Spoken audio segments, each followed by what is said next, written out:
DRS2, IMSA Radio, along with IMSA TV, bringing you the best in motorsport action this Super Saturday. Still to come, qualifying for the WeatherTech SportsCar Championship. But right now, our focus is on GS and TCR. Hello, everybody.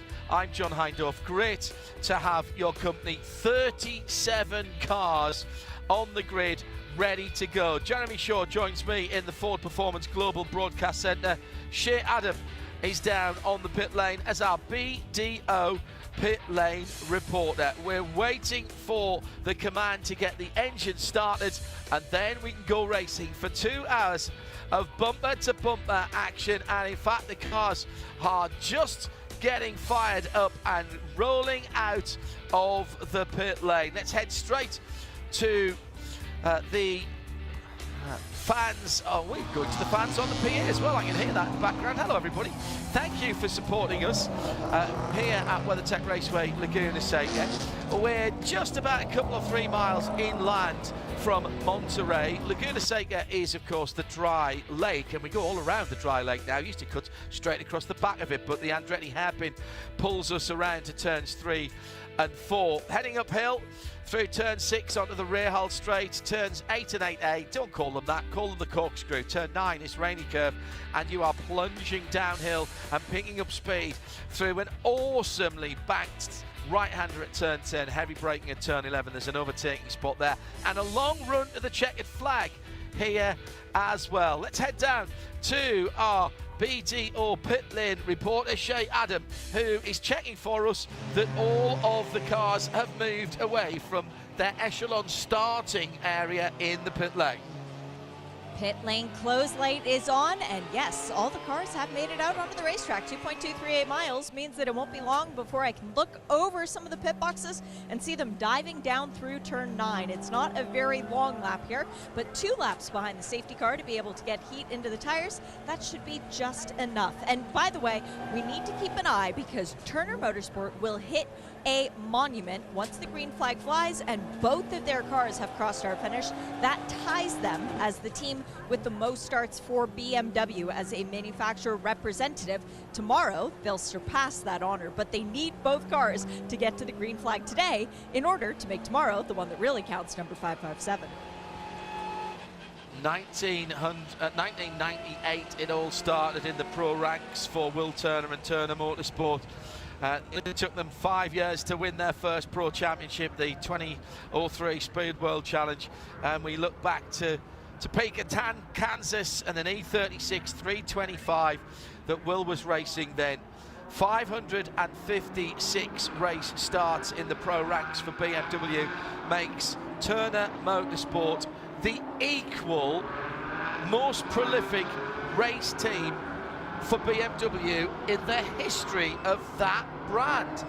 And they're tying with Charlie Lamb, God rest his soul, and Schnitzer BMW. Tomorrow they'll go 557 and will become the most prolific race team in pro ranks for BMW in that manufacturer's history. And it's an extraordinary milestone.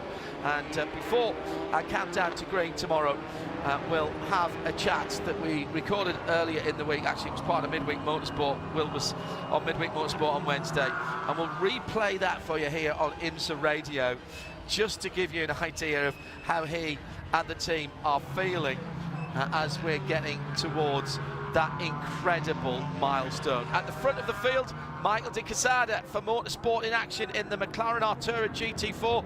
Jeremy, that's a milestone in its own right. First time we've had an Artura GT4 on pole position.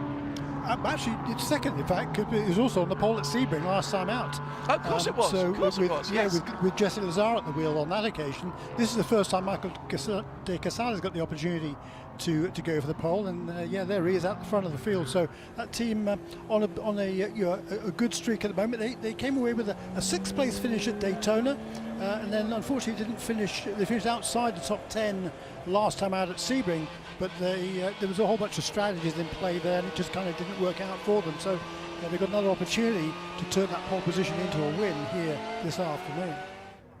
There's a Mercedes-AMG GT4 that will be alongside in the colours of JMF Motorsports. Beautiful, clear, sunny day. Humidity edging up just a little bit, but the drivers will not be worrying about that right now. They're concentrating on the side-by-side action to come. The Hyundai Iconic 5 that is pulling off, the i5N actually, which is pulling off at the moment, full BEV. And it's De Quesada and Jesse Webb, Stephen McAllister for RS1 on the inside of the second row in the Porsche. Rory van der Steen, Aston Martin Racing, Paul Holt on the inside in the multicoloured Aston Martin. Green, green, green, a great jump by the blue-fronted McLaren Artura GT4. Heads off down towards the first corner. We'll have a separate start for the TCR cars, 2-litre turbocharged machines, Honda Civic FL5 TCR for the Real Motorsport Group with Brian Ortiz. He heads down to the first corner. Chris Miller in the bright yellow Audi on the outside, then the two Hyundais making up row 2, and it's a pretty decent start. Oh, nice start down the inside for Victor Gonzalez Racing's Hyundai. That's the white and red VGRT car who's coming through, might even make it into third place. Look nice and clean on both starts. Also the Unitronic Chris Miller car right in there as well. So at the front of the field, it is Michael De Quesada who's pulled out a decent advantage from the rest of the field, Jeremy. There was a tiny little bit of a schmozzle in the early couple of corners, and we've also got a car off at turn 6, and that is the bright orange Mustang that's gone off there as well. That's a brand new car. Sean Quinlan, Stephen Cameron Racing switching to a Ford Mustang. They've had all sorts of problems with the BMWs they've had run for the last several years. Very pleased with the car, but a problem there on the first lap for Sean. Also a problem for the car that started on the outside of the front row. Young Jesse Webb, very talented young Canadian, got turned around there at that first corner, right in the middle of the corner. It was amazing. I think everybody missed him, which is quite remarkable in itself. And I think he might have rejoined sort of 2/3 of the way down the pack, but that has enabled Michael De Quesada to romp clear at the start, and Stephen McAleer in second place. Spinner in the final corner, and that is Jensen Altman in the number 13, who has gone around the McCumbee McAleer Racing car. He had help there, couldn't see who it was. By the way, that number 34 that started on the outside the front row that Jeremy was talking about there has dropped all the way down to 20th for JMF Motorsports. And Jesse Webb, fantastic start for Michael De Quesada, who had a +1 second lead as he went across the line. Stephen McAleer is now in second place for RS1 in the red, white and black Porsche 718 Cayman GT4 RS Club Sport. And it looks like young Jensen Altman has got away. Now, he went side by side. He was the one who spun around, actually, the outside front row starter, although Jesse hadn't had a brilliant start. Looked like the 43 car went off on its own, that very distinctive yellow, orange and blue of Stephen Cameron Racing. Now, who helped off Jensen Altman? It was the green Aston Martin, the number 88 car. They had a little bit of help themselves, but was run into, so that was the 88. Now all of that will be being looked at. It was the, I think it was the 57 car, the Winwood Racing car, that hit the number 88. That was a bit of a billiards plant, wasn't it? So Todd Coleman, he took a wee bit of a tap from Bryce Ward, and then that was Jensen Altman, who will now have to chase all the way back. Shay Adam in the pit lane, our BDA pit lane reporter, is going to have Jensen Altman coming to say hello to you in a moment. Yes, as he comes down the pit lane, the pit board is already swinging. Hopefully this is just a quick look over the car, maybe a change of a tire before they send him back out. But just a quick thought on that JMF Motorsports Mercedes spinning around. I wonder if maybe it had something to do with the fact that on his second to last lap in qualifying, Jesse Webb went flying off the track in turn 11 and got very, very dirty Michelin tires. They had a lot of stones in them. The team did try to clean them up, but still there's only so much you can do. As the 13 is in, it will be a right front tire.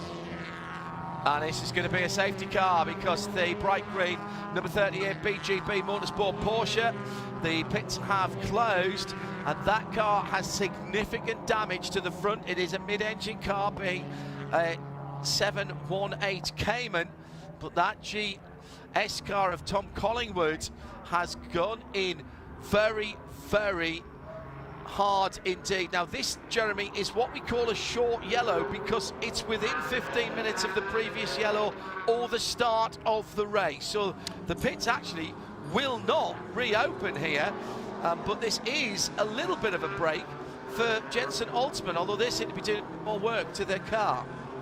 Yeah, they do. I mean, you're not allowed to. If you're in the pits, you can work on the car. I think you just can't come into the pits. I think you can work on it. Correct. In there, it's not a red flag or anything like that. But that was a very heavy impact there. Looks like it's on the way into turn 5, which is an old place to go off the road for Tom Collingwood. But an awful lot of damage to the front end of that car, that's for sure. And we've had various people off the road already in the early stages of this race, and quite a bit of a different look to the field in the midfield, but up front it's still Michael De Quesada that leads away, and he was already pulling away. He pulled out about a second a lap at each of the first 2 laps in that Motorsports in Action McLaren. Our AMR safety team, the IMSA Chevy safety truck, already on site. Great to have them travelling with us. They know the drivers, they know the series, they know the cars, and they'll be able to help our hard-working track service and recovery as well. The rapid response vehicle, which is a new for 2024 Cayenne. I've just noticed that actually. They've been replaced recently.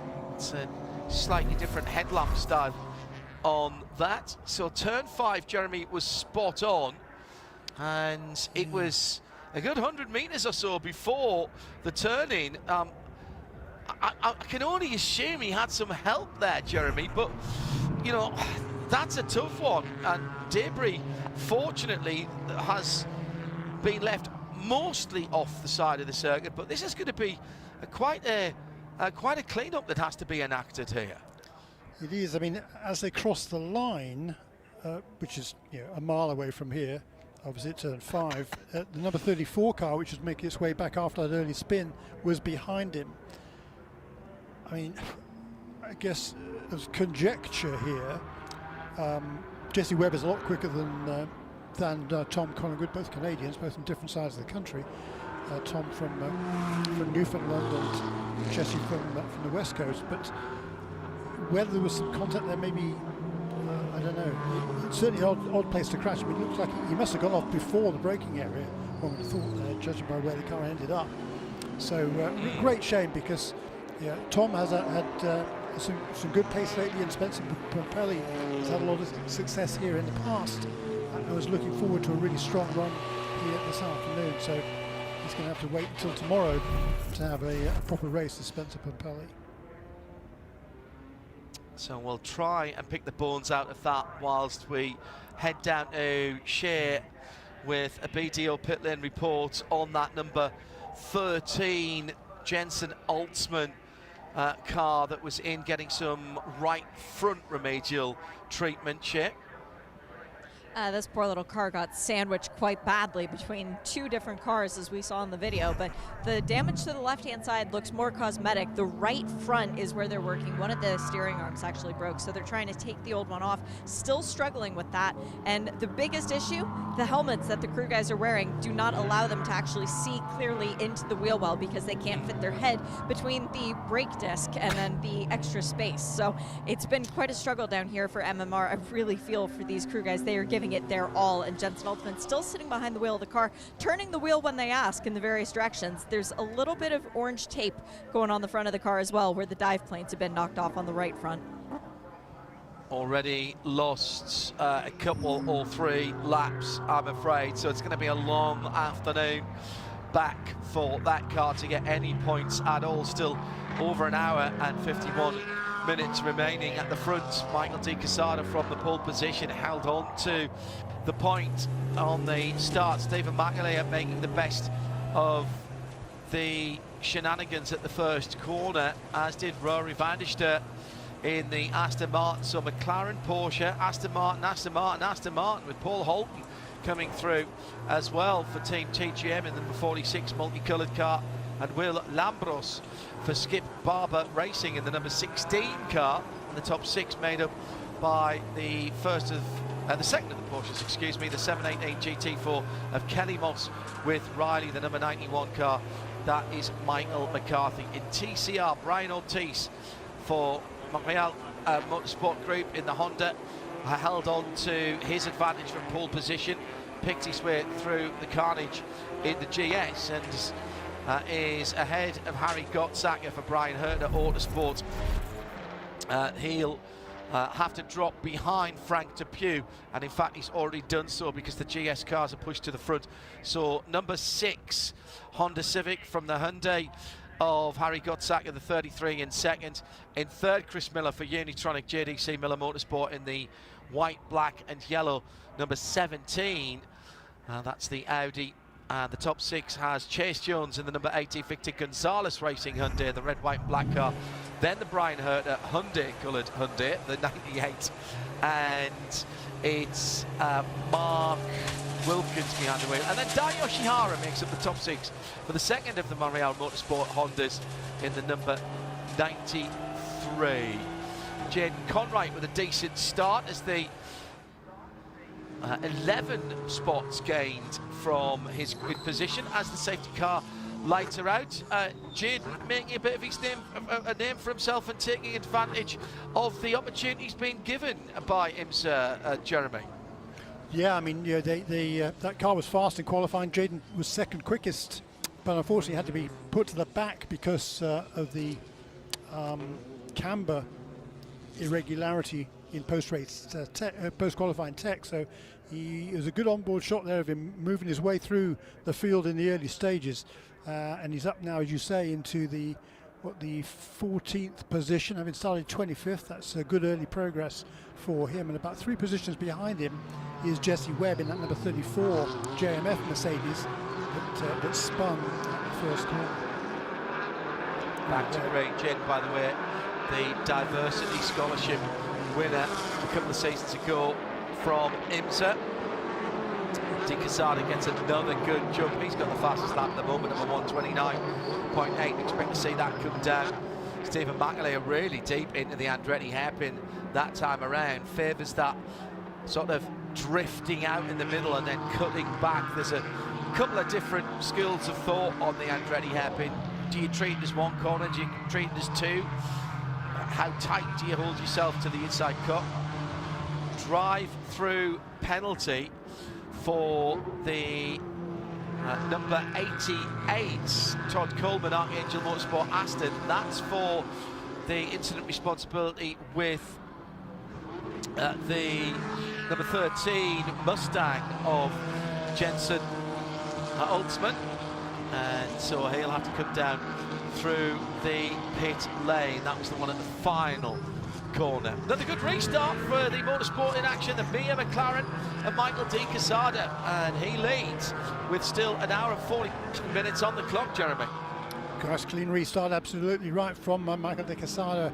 Stephen McAleer tucking in second position there. Rory van der Steur, another good run for him in the Aston Martin, leading similar cars with Paul Holton and Will Lambros, who's a newcomer to this championship. That's with the Skip Barber Racing Aston Martin, the red, white and black car. It was supposed to make its debut at Daytona, the first race of the season. Unfortunately, the co-driver Ken Fukuda had a big crash in practice there, and the car was unable to be repaired, not only for Daytona but also for Sebring as well. So finally that car making its debut this weekend, and young Will Lambros in car number 17, a 21-year-old, just his 21st birthday this week actually, is running very nicely in the early stage in 5th position. He's from Northport, New York, and if you're familiar with Northport, New York, that's where Andy Lally is from. So good for another product of Northport, New York, Long Island.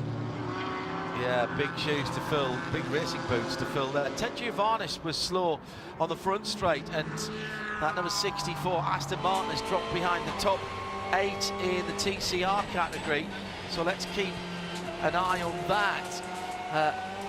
was it just a mistake, or has he got something more sinister going on? As the battles in TCR, as ever, are fast and furious. Hyundai on Hyundai action at turn 6 as the Victor Gonzalez racing team, and Chase Jones loses 4th place to Mark Wilkins in the sky blue and red of the Hyundai Works team, Brian Herner Autosport. It's a position gain then for Mark Wilkins in the number 98. Fastest lap of the race this time, number 129.4 for Michael De Quesada in the Mia McLaren Artura. Live action from WeatherTech Raceway Laguna Seca for our IMSA Michelin Pilot Challenge 2-hour race. Shay Adam is our video pit lane reporter. Jeremy Shaw with me, John Hindorf, in the Ford Performance Global Broadcast Centre. And also running a little bit slowly, Frank Depew at the moment in that now dark green Rebel Rock racing car. He's been off the track a little bit, and now he's being hassled by Brian Ortiz, who is the lead TCR car. Brian needs to deal with this if he's going to get through, because that's costing him time. Dives to the inside at turn 5, will make that relatively easy, and Frank was very sensible there. His job in this opening stanza of the race, Jeremy, is to stay on the lead lap for the GS, and he's getting a lot of hassle at the moment from those top 3 TCR cars. Yeah, they'll be going past him pretty promptly here, and Ted Giovanni, a similar thing here. His job is to keep on the lead lap. Last time out at Sebring, of course, that worked wonderfully well for Frank Depew, because he was able to hand over the car to Robin Liddell, who took over in the second half of the race and went on and won it. So they've had a remarkable success, Robin Liddell and Frank Depew, between the pair of them. And Chase Jones with a problem. Today. Chase Jones with a problem for VGRT, Jeremy, at the top of the corkscrew. This is the number 80 car, Hyundai Elantra. It was running right at the very sharp end of the field, but there's some problem at the front end of that car. I saw some smoke or some steam coming from that car. Oh, right front there was flames underneath there. Great pickup once again by our camera operators and our replay team. The Tape Apes right on form already this weekend. Thank you, ladies and gents.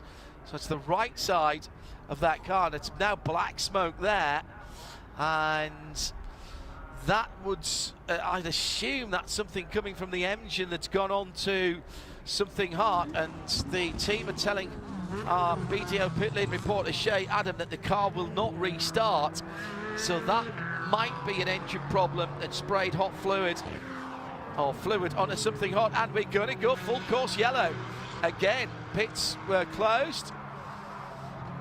Now this is very bad news indeed, as I don't think the 80 took its the 88 took its penalty. Also, by the way, Jensen Altsman was also given a penalty.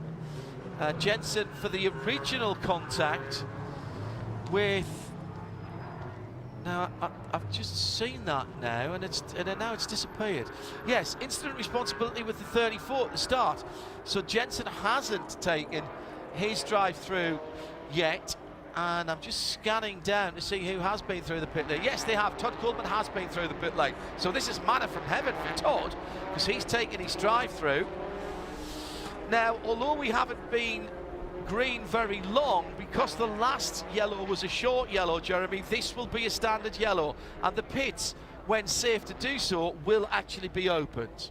Yeah, they will, and yeah, we're still there's a minimum drive time that every driver has to take part in during the race. It's just 40 minutes in this 120-minute race, so the minimum drive time has not yet been met. We're only 18 minutes into the race, but we might see a few runners coming into the pits just for a top off of fuel, which would mean potentially a shorter second stop. But I think for the leaders, it's a bit early for that right now, I would have thought. So we'll have to see how that plays out. But yes, the pits will be opened for service to anybody who wants to come in this time around. But unfortunately, that number 80 car was a really good run in the early stages for Chase Jones, who qualified really strongly in that number 80 car, and just his second start in this championship. Had a really good run last time out in his debut at Sebring, when he ran up among the top 4 or 5 until having a mechanical problem. Still to get to the bottom of the problem with Ted Giovannis's car, as we're still working as well down to the 13 car. This is the Mustang that is still getting attention at the right front of that car. Todd Coleman and Ted Giovannis dropped behind the TCRs. If I'm Team TGM at Archangel, I'll pit those as soon as I can before the GS split and top them off. Not necessarily because you're going to leave Todd or Ted in longer, but as Jeremy said, it is a short pit stop when you do the change after 40 minutes. Possibly the same for Frank Depew for Rebel Rock Racing in the dark green Aston Martin number 71, and maybe even Paul Sparta in the 92 Random Vandals M4 as well. Shea Adam is watching to see what's going on in the pit lane, and will give us this BDO pit lane report. There are a couple of minds that I look to more than anyone else when we get in a situation like this. Don Salama being one of them with Turner Motorsport. All the crew is up on the wall for the 96 and 95 with fuel and, oh yeah, new Michelin tires. That's a little bit interesting. That's the sound of the McCumbee-McAleer Racing MMR Ford Mustang GT4 going back out. Finally, they got the new piece in. The old piece that came out was bent in a way that I've never seen an arm for steering ever contorted in my life. It's very impressive. They got the new piece in and it was still sticking out about an inch further than they were comfortable, so they wanted to make sure that it wasn't going to then subsequently break on Jensen when he got out on the track. Other teams that I'm keeping an eye on right now, Windward Racing, fuel and sticker tires, potentially for Bryce Ward staying aboard. And the other team that I tend to look at and think, wonder what they're doing. Bill Riley on the box. There's no fuel probe in hand, but there are 4 Michelins for each of their 2 Porsches that they have this weekend, sitting on the wall, basking happily in the sunshine. There have been a couple of really good early stints here in this stop-start early part of the race. We mentioned Jaden Conwright, who had to start all the way at the back in the Hattori Motorsport GR Supra GT. He is now up to 11th. Started, 24th position? Huge move for him, and is the biggest mover in terms of cars that he has overtaken. 14 positions. Dylan McAvern up 7 in the number 95 Turner Motorsport, and team car, the number 96, that car's moved up as well for Francis Seldorf. That's up 6 positions in GS. Jaden Conwright at the moment by far the sharpest tool in the box in terms of coming through the field. Shea Adam has got some takers for an early pit stop. This is tactical, Shea. Should have known to look to Steve Dinan as well, and that would be, of course, for Carbon with Peregrine Racing and their BMW fuel only. So this is just elongating the opening stint of Sean McAllister. It was indeed Paul Sparta coming in for Random Vandals. That will be fuel for the 92 BMW as well. Fuel and right side tires for the 95 Turner Motorsport Taco Machine. And for the 57 Windward Racing Mercedes, 4 tires and fuel for Bryce Ward. Also into the pit lane, Todd Coleman, 4 tires and fuel for that Aston Martin.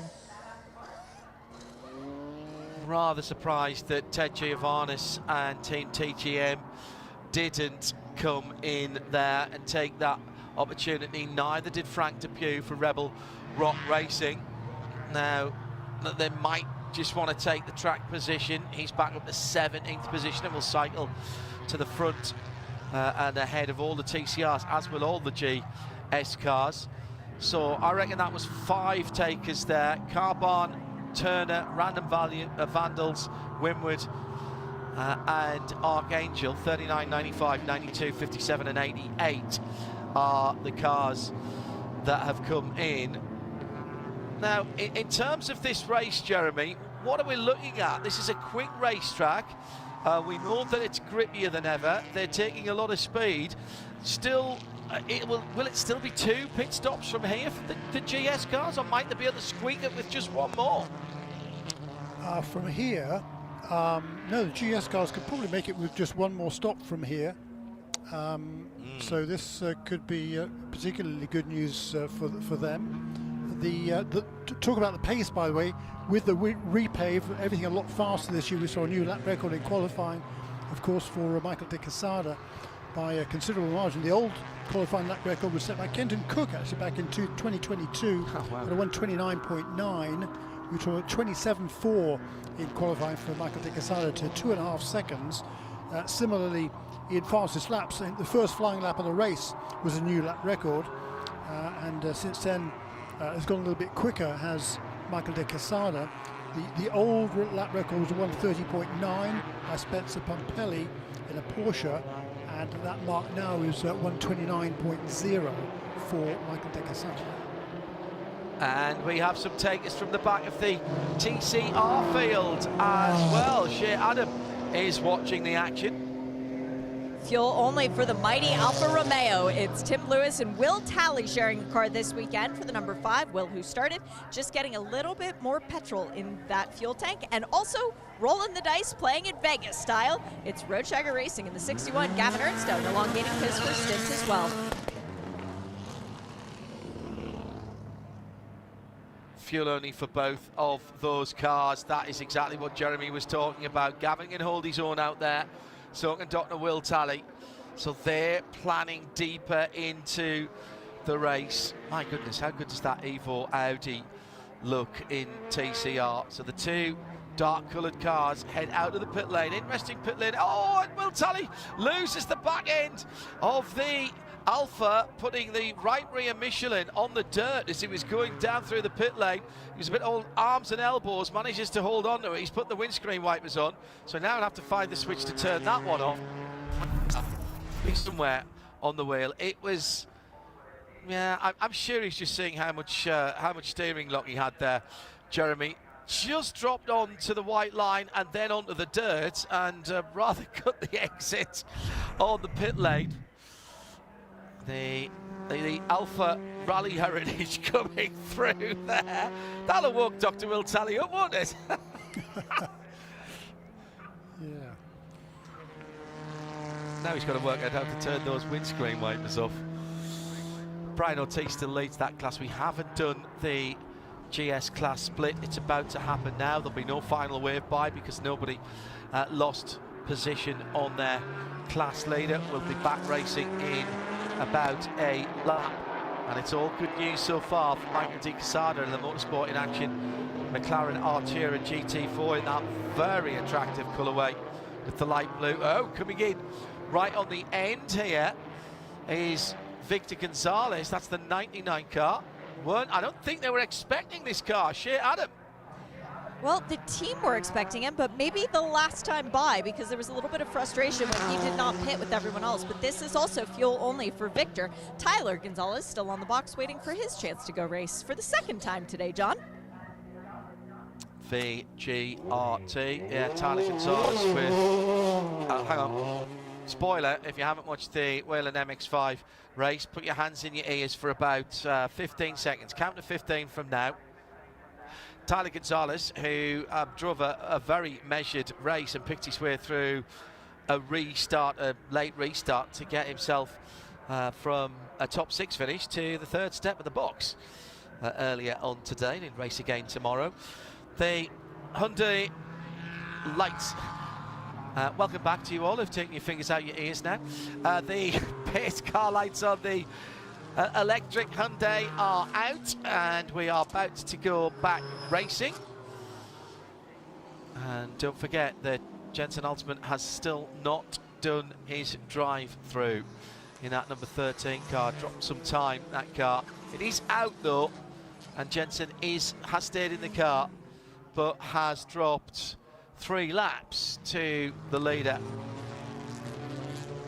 And the other casualty early on with that flash fire underneath the right front of the Victor Gonzalez Racing number 80. That was Chase Jones. Thomas Collingwood out with a heavy hit to the wall. early on in the race on the second flying lap.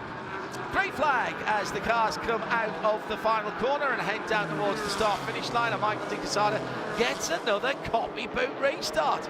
Once again, Stephen McElhinney just trying to drop in there in the Porsche. And again, he closes up quite significantly under braking, and a very late stop for one of the Porsches. Was that the Kelly Moss car, Adam? It was, and I've never seen this before, John. The rear window in this Porsche is shattered. Jake Pedersen bringing the car in. They're doing fuel and 4 new tires, but the rear window does not exist anymore. I have no idea what would have caused that. Wow, something must have been thrown up or dropped on it, or, well, we've seen some weird things, Jeremy. We saw a car that was taken out of a race by an errant wheel nut, so something could have been thrown up. Oh dear me, here is a penalty, and this is for running the red light at the end of the pit lane, and it's going to the number 39 car, Sean McAllister, the Carbon Motorsport BMW, and that will be a stop and a minute into the pit lane and stationary for a minute. Those kind of mistakes, Jeremy, can be very costly indeed. Well, yeah, absolutely. I mean, that was the highest placed cars of the ones that came into the pits during that full course caution. It had been running in 7th position, so this is going to kill their race. I mean, a stop plus a minute, they're going to lose more than a lap, and that is going to put them right out of contention. TCRs again ganging up on the back of the GS field. There was no split restart. Of course, you start line astern, and still just about holding on to the lead. Brian Ortiz in the Honda Civic number 6 with Harry Godsacker and Mark Wilkins, the 2 Hyundais now in behind. Dai Yoshihara's picked his way through in the second of the Montreal Motorsport car. And JMF have been in after their difficult start, so they're playing the tactical game with Jesse Webb. That's a 4 Michelin tyre and VP Racing Fuel stop there, and that car is not leaving. Carbon's in as well, the 39. That is Sean McAllister. This is for the penalty. You do get to park in the shade at least, Jeremy, when you're in the penalty box under the brand new walkover bridge since the last time we were here. Yeah, that's true. Yeah, there's some small consolation perhaps, but yeah, really disappointing for that number 39 team. I mean, locally based team. This is their home race, and they were looking for a really strong result. They've been struggling a little bit with that BMW this season. It doesn't seem to have quite the pace that the BMWs have had in the past. They've been pegged back in terms of their electronics, but this is going to be a long day now for that number 39 team unless they get lucky. And number 17 car off road, that's the championship leader in TCR, making a mistake at turn 10 for Chris Miller. That's going to cost him a bunch of positions. Sorry, Jeremy, I think you broke up there. I thought you said that Chris Miller had made a mistake. It's just not something that we are used to saying, but you're absolutely right. And the yellow, white and black JDC Miller Motorsport Unitronic Audi has dropped down from battling at the sharp end of the field, now down to 7th position. He'll pick his way back from there. Here comes the Alpha picking his way through. Will Talley and Gavin Ernston, remember, made those stops, so they've got a little bit more fuel on board. They can go a bit further in the race. Hello to Brian Giardinelli. I hope I said that right, Giardinelli. Sitting down at turn 1. Great to hear that you have supported this weekend. And another car taking a run into the dirt is Gordon Scully for the Porsche 718 GTS. That's the number 2 car, 11th position when he went across the line. Oh, he's just absolutely misjudged turn 6, but manages to get it back on course. Right, while we wait for, well, give me 1 second, because we've just had a move down at the final corner with Nikita Latoshkin and Francis Zeldorf having their battle together. In fact, those 2 Porsches, it was Michael McCarthy sitting in behind the Kelly Moss Racing 91 car. They are 7th and 8th at the moment, and they stay in that position. Aston Martin's having a battle going down to turn 4. Are the battle for 3rd, and that's Rory van der Steur and Paul Holton. And now we'll take a breather and head to the pit lane, and Shay Adam has this BDO pit lane report.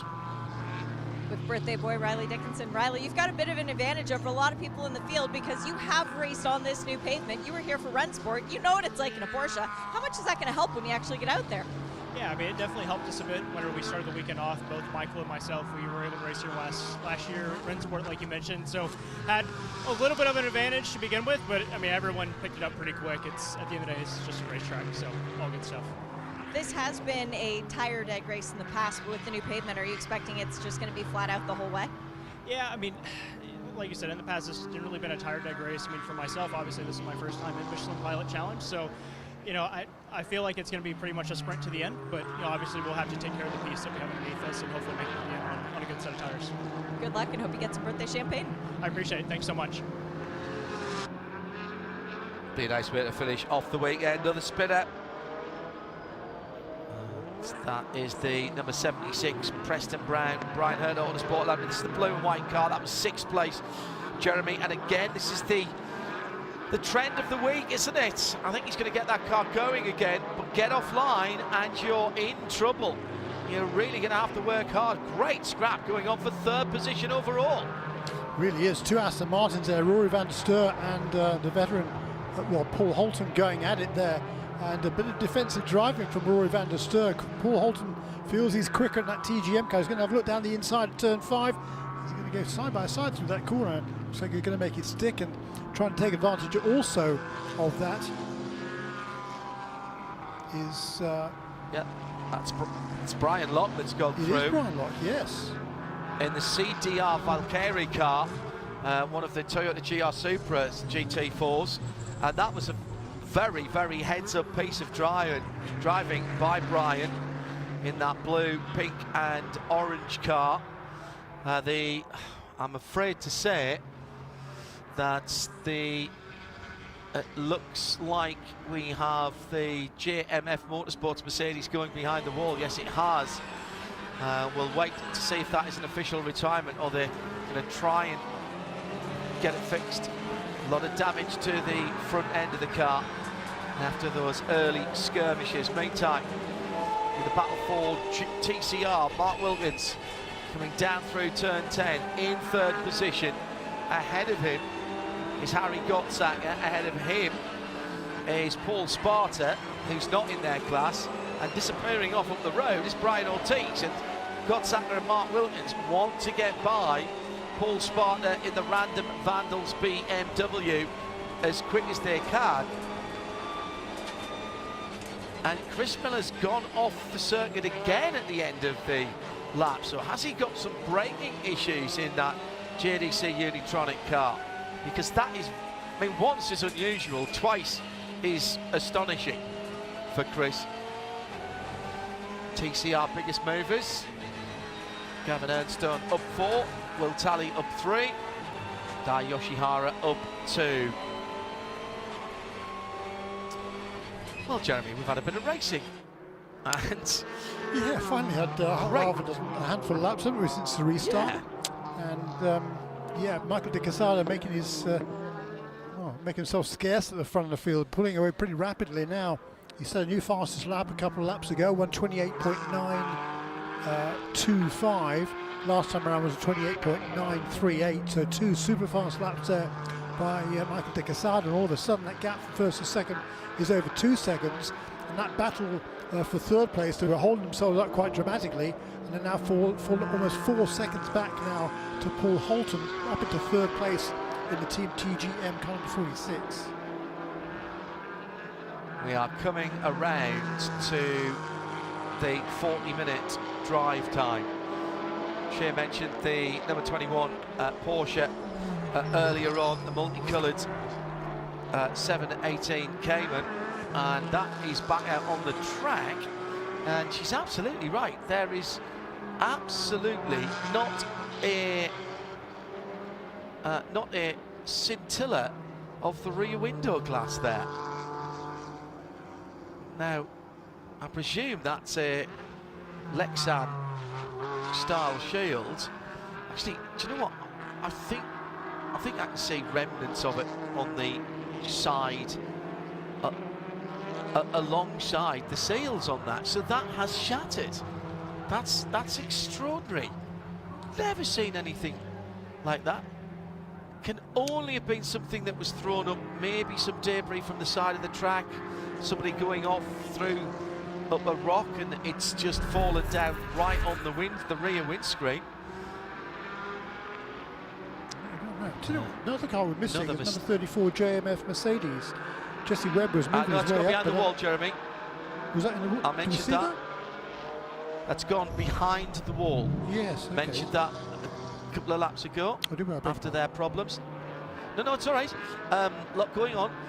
No word whether that is a retirement or whether they're trying to fix it. Meantime, the battles continue at the front of the field, although the leader's got away by 2 seconds. And then there's 4 seconds between Stephen McAleer and Paul Holton. He's battling with Brian Luck still. And we are starting to see the 40-minute stoppers. Frank Depew, who has not been down the pit lane so far, so that is his first pit stop. Remember, your pit lane time doesn't count to your drive time. So Robert Liddell will go to the end of the race here. Shea Adam is watching the stop with this BDO pit lane report.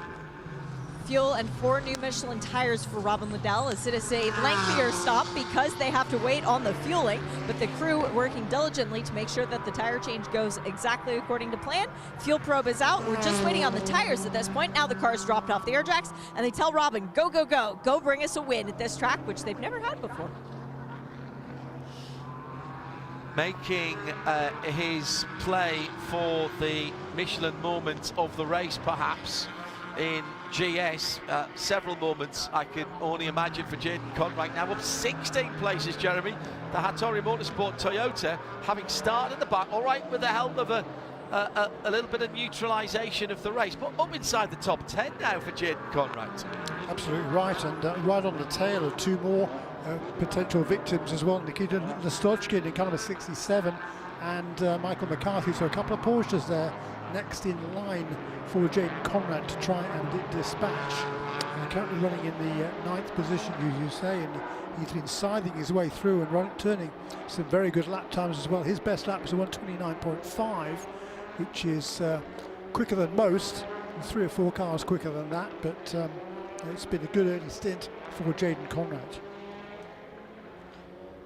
He's taken to his task very well in the IMSA Championships. Robin Liddell is on to the circuit in the Rebel Rock Racing Aston Martin. Off the circuit, however, the blue and white number 76 TCR, one of the horde of Hyundais, has come straight back on though and recovered. And another car off at turn 11, and it was right in front of the leader, and that was another TCR. Now, who was that went off? I'll have to see who comes down the pit straight. It's the one with the white bonnet, and in fact that car has not gone back up to speed. That is the blue and white car. It is the 76. So let's just see what we can find out. Went off at the bottom of Rainey, lost the back end, got it pointing in the right direction, back on the track, and then went off again at turn 11, I think, into the pits now with the start of these pit stops. With the Todd Coleman Archangel Motorsport Aston behind that car, Bob McCallion for Core Motorsport, and Frank Depew's drive time. How about this, Jeremy, for getting it spot on? I'd have been very worried about this. 40 minutes, 1.962 seconds. 40 minutes, 1.962 seconds on a 40-minute drive time. Oh no, that's too tight for me. That's too tight for me.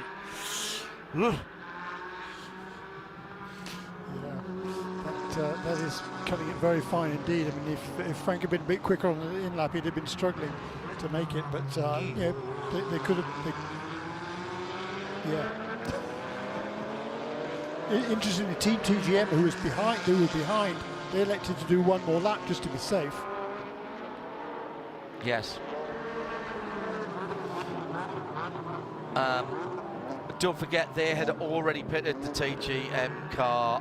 That's correct. I think so. Their drive no, they hadn't time actually, didn't John. include that. No, they hadn't. No, they hadn't. No, you're right. They hadn't. I'm just looking. They've only done one pit stop. You're absolutely right. You're absolutely right. Jensen Altsman's just put that car's fastest lap in, but of course he slaps down after that incident early on, running in 23rd in GS and the 13th Grey McCumbee Macalea Mustang. Into the pits for Moisey Aretsky for Baby Bull Racing in the very pretty and multicoloured car. Multicoloured cars and asymmetric designs seem to be the thing. Moisey is out of that car. At the front of the field, meantime, cracking battles going on all over the place for Robin Liddell going past that was the number 50 that he's just gone by. So Robin Liddell now is on a mission. Right at the front of the field, Michael De Quesada is just holding, Jeremy, that 2.5 second lead. Lost a second last time around as he hit a bit of TCR traffic. Yeah, and you talk about Robin Liddell there. So he's a lap down to the leaders at the moment, so he doesn't need a full caution just now. He's going to hope that the full pit stop cycle happens. And ahead of him on the road, by the way, is the number 88 car of now Aaron Tielitz, who was fastest in the second practice session yesterday. He'd taken over from Todd Coleman, who served that penalty from that earlier incident, and he made his pit stop as well just a couple of laps ago. So Aaron Tielitz is now ahead of Robin Liddell on the road by quite a long way, actually. Meanwhile, the good consistent pace at the front of the field. 1 minute 30 is now for Michael De Quesada, and the gap has come down a little bit on that last lap as he had to work his way through a bit of traffic, but it's still 2.5 seconds over Stephen Mackley in second position, and then the gap of almost 6 seconds now back to Paul Holton in third. Brian Locke running an excellent fourth in that CDR Valkyrie car. It's another California-based car that is making just its second start in this championship, the Toyota Caliber 66. For those that like to keep notes on such things, and I know many of you do, at IMSA Radio if you want to get in touch, the car that is furthest up the field having made a pit stop is in 11th position, and it's the Turner Motorsport Dylan McAvern driven number 95, as we are hearing about a mechanical black flag for car number 21. So that means that the race control are... this is for the rear windshield. I don't know what they're going to do about that. Putting another one in will not be the work of a moment. Normally, if you lose a front shield, you've got to kick the rear one out. I've seen that done before in racing, but I'm not sure why. In here in IMSA, you're not allowed to continue without a windscreen at the front. I have to say I'm not au fait with the rear shield, unless it is shedding bits of broken windshield as it comes into the pit lane. I've got not a clue what they're going to do with this. Shea Adam is right there for this BTO pit lane report, and one of the more bizarre ones, I would presume, Shea, that you've ever done. I think it will be, John, and I'm going to try and get in nice and close to it because I want the sound effects to come into place. They have a very large extension cord and a household appliance that many people are familiar with. Let's see if oh, it's not making all the noises yet. They're trying to scrape out the extra bits of glass. They have a vacuum cleaner that they're trying to then suck out the bits of glass that are remaining within the car. So I wonder if maybe it's tossing the chunks of glass, but they have done their driver change. So Jake Pedersen is out. Mechanics actually ripping up the pieces, trying to break it with their hands like ice, as it is in the engine compartment. The extension cord only goes so far, and it doesn't quite go far enough. So they're trying to get all the pieces of glass that they can. I don't know that it's going to be enough, though, honestly. I would have, well, big piece of click full over the back. I don't know. I'm not sure IMSA will let them go back out. There was quite a lot of shattered glass still, particularly on the top right, and there's still some there right now, Shay. It's black tinted glass, no. but it is glass. That isn't a plastic window like the side windows, and well, this is costing them time. And I cannot imagine what caused that. And maybe Shay can have a quick word with the team once the car pulls back out again. Mechanical black flag has to be followed immediately, as soon as is practical at least. Michael De Quesada is through for another lap. And Shea Adam is, spin. And this is the 13 again. Jensen Altsman, not the start of the race that they wanted in the McCumbee Mustang GT4. And Shea Adam is still by that number 21 Porsche down in the pit lane, and it doesn't look like good news from here, Shea. No, it's been told, the team has been told by Jeff Mashawi, who is the lead official on this kind of stuff, that it is not safe for that car to rejoin the racetrack. So this will be a DNF for this car, making its first series start with this team, let's not forget, because this car and Jake Pedersen did run with another team for the first 2 races of the year. Jake he can't believe it. He hasn't even taken off his helmet yet. He's kind of in a state of, well, complete shock and sadness, and Kai Bombrello is quite riled up. He wanted a chance to drive this car, and now he's not even going to get that. Shea will stare down by the team and see if anybody can give us a steer on what happened to break that rear screen. Extraordinary stuff. Dylan McEvan goes quicker again. He's the first car that's made a pit stop. He's sitting in 11th position. He's 7 seconds away from his teammate Francis Seldorf in the number 96 car, 1:30.691. It's about 7/10 of a second away from the fastest lap of the race so far, which goes to our leader, who is still holding that 2.6, 2.8 second gap, Jeremy, at the front of the field. Motorsports in action, McLaren and Michael De Quesada. So far, so good. Picture perfect on a beautiful day at WeatherTech Raceway Laguna Seca. It certainly has, and having that, the gap went out as high as about 3.4 seconds. It came down to 2.2, but now it's gone out again almost 3 seconds as they cross the line to complete lap 30 for Michael De Quesada in the lead in that Mia McLaren over Stephen McAleer in the RS1 Porsche in second position.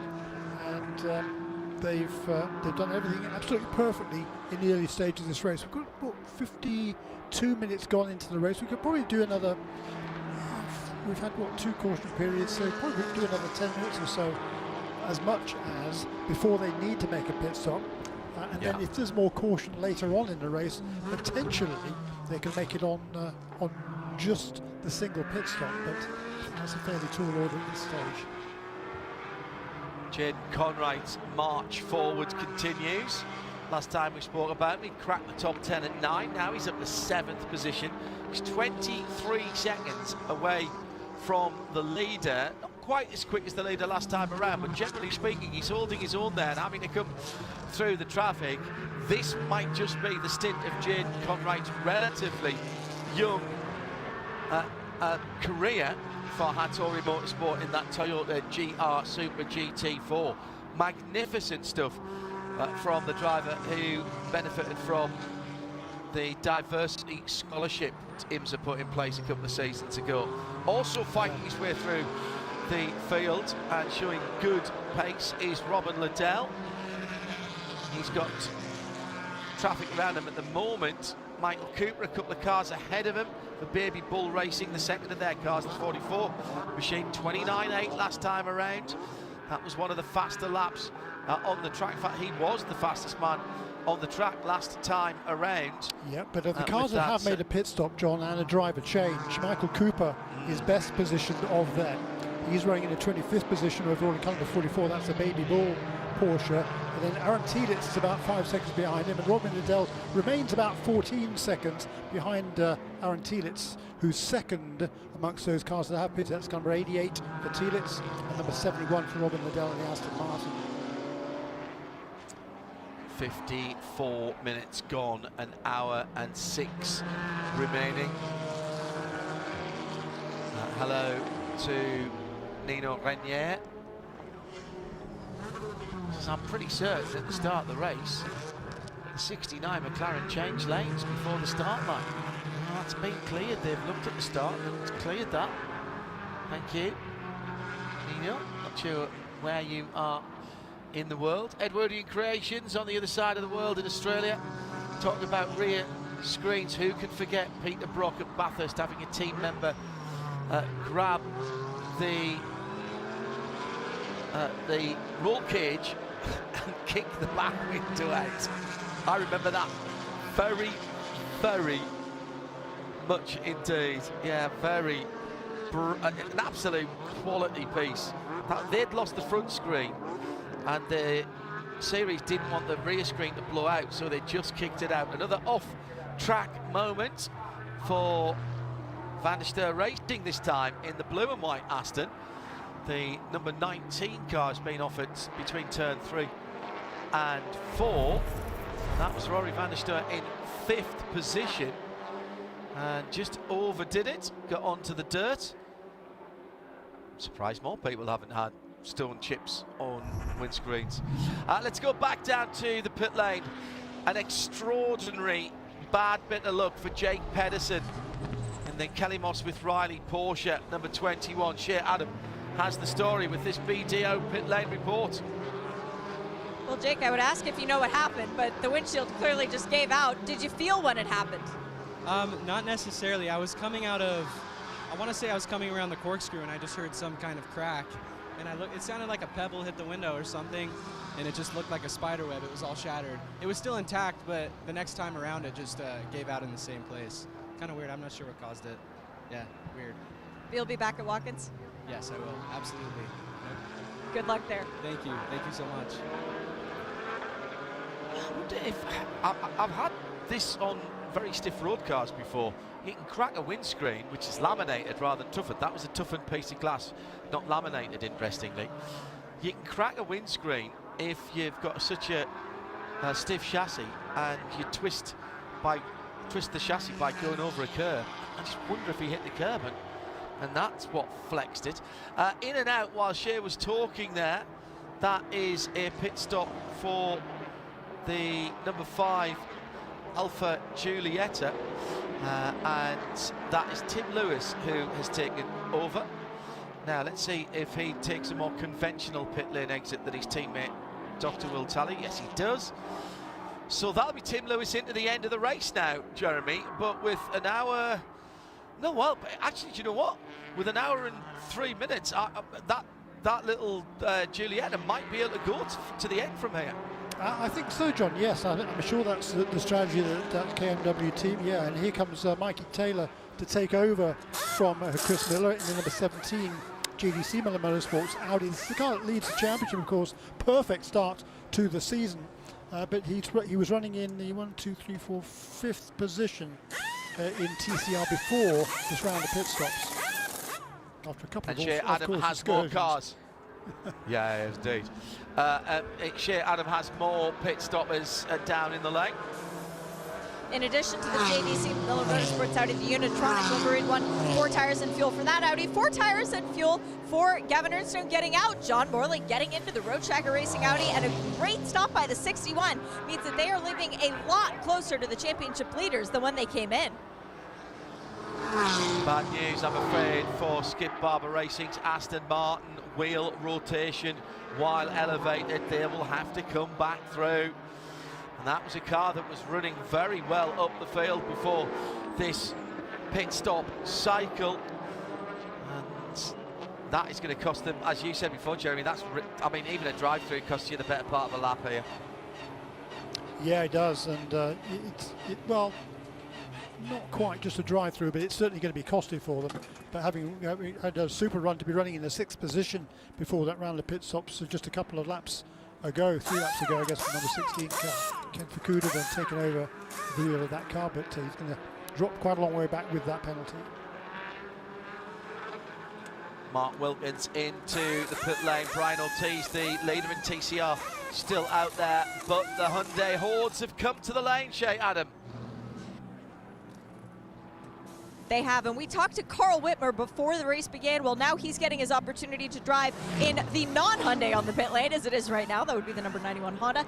Also into the pit lane, though, we've got the 98 Hyundai for Brian Herda Sports. This was the only Hyundai that found victory lane last year, and it did it 3 times. Mark Wilkins has taken over and has taken that to the checkered flag. Happy belated birthday to Mark, by the way. Also into the pit lane is the number 77. This is Taylor Hagler taking over. And that is going to be front tires for the 77, so front tires for both of the Hyundais.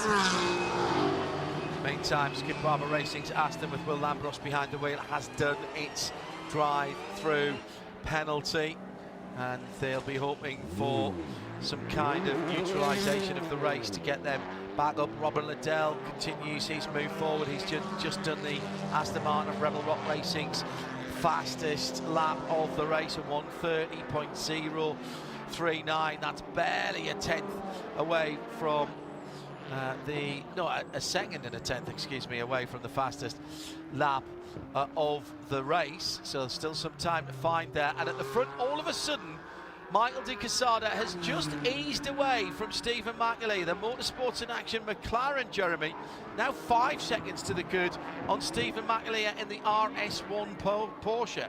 That's right, the gap went from 3.1 seconds on lap 33 to 4.7 and 5.1 and now 5.2, 5.6 as it's showing now as he heads through turn 3. So that McLaren, the pit stop's looming here for the overall leaders, no doubt about it. And Steve McAleer, he won't want to lose much ground at all before handing over that RS1 Porsche Cayman to Trent Hindman. This is another pit stop for Michael Cooper and the Baby Bull Racing Porsche, the number 44. Now they were one of the first cars to stop. I think they've just fueled to the end there, Jeremy, don't you? Correct. Yeah, they reckon they can get to the end from here. 58 minutes to go for them, so they probably didn't need, well, they didn't need a pit stop because he was last in lap 25, so he's only gone 10 laps or so before making a pit stop. But here comes, though, the TCR leader, Brian Ortiz. Tremendous job by the Puerto Rican. Qualified that car on pole position for the Montreal Motorsports Group, and here he comes into the lead in the pits. Shea Adam is there watching it.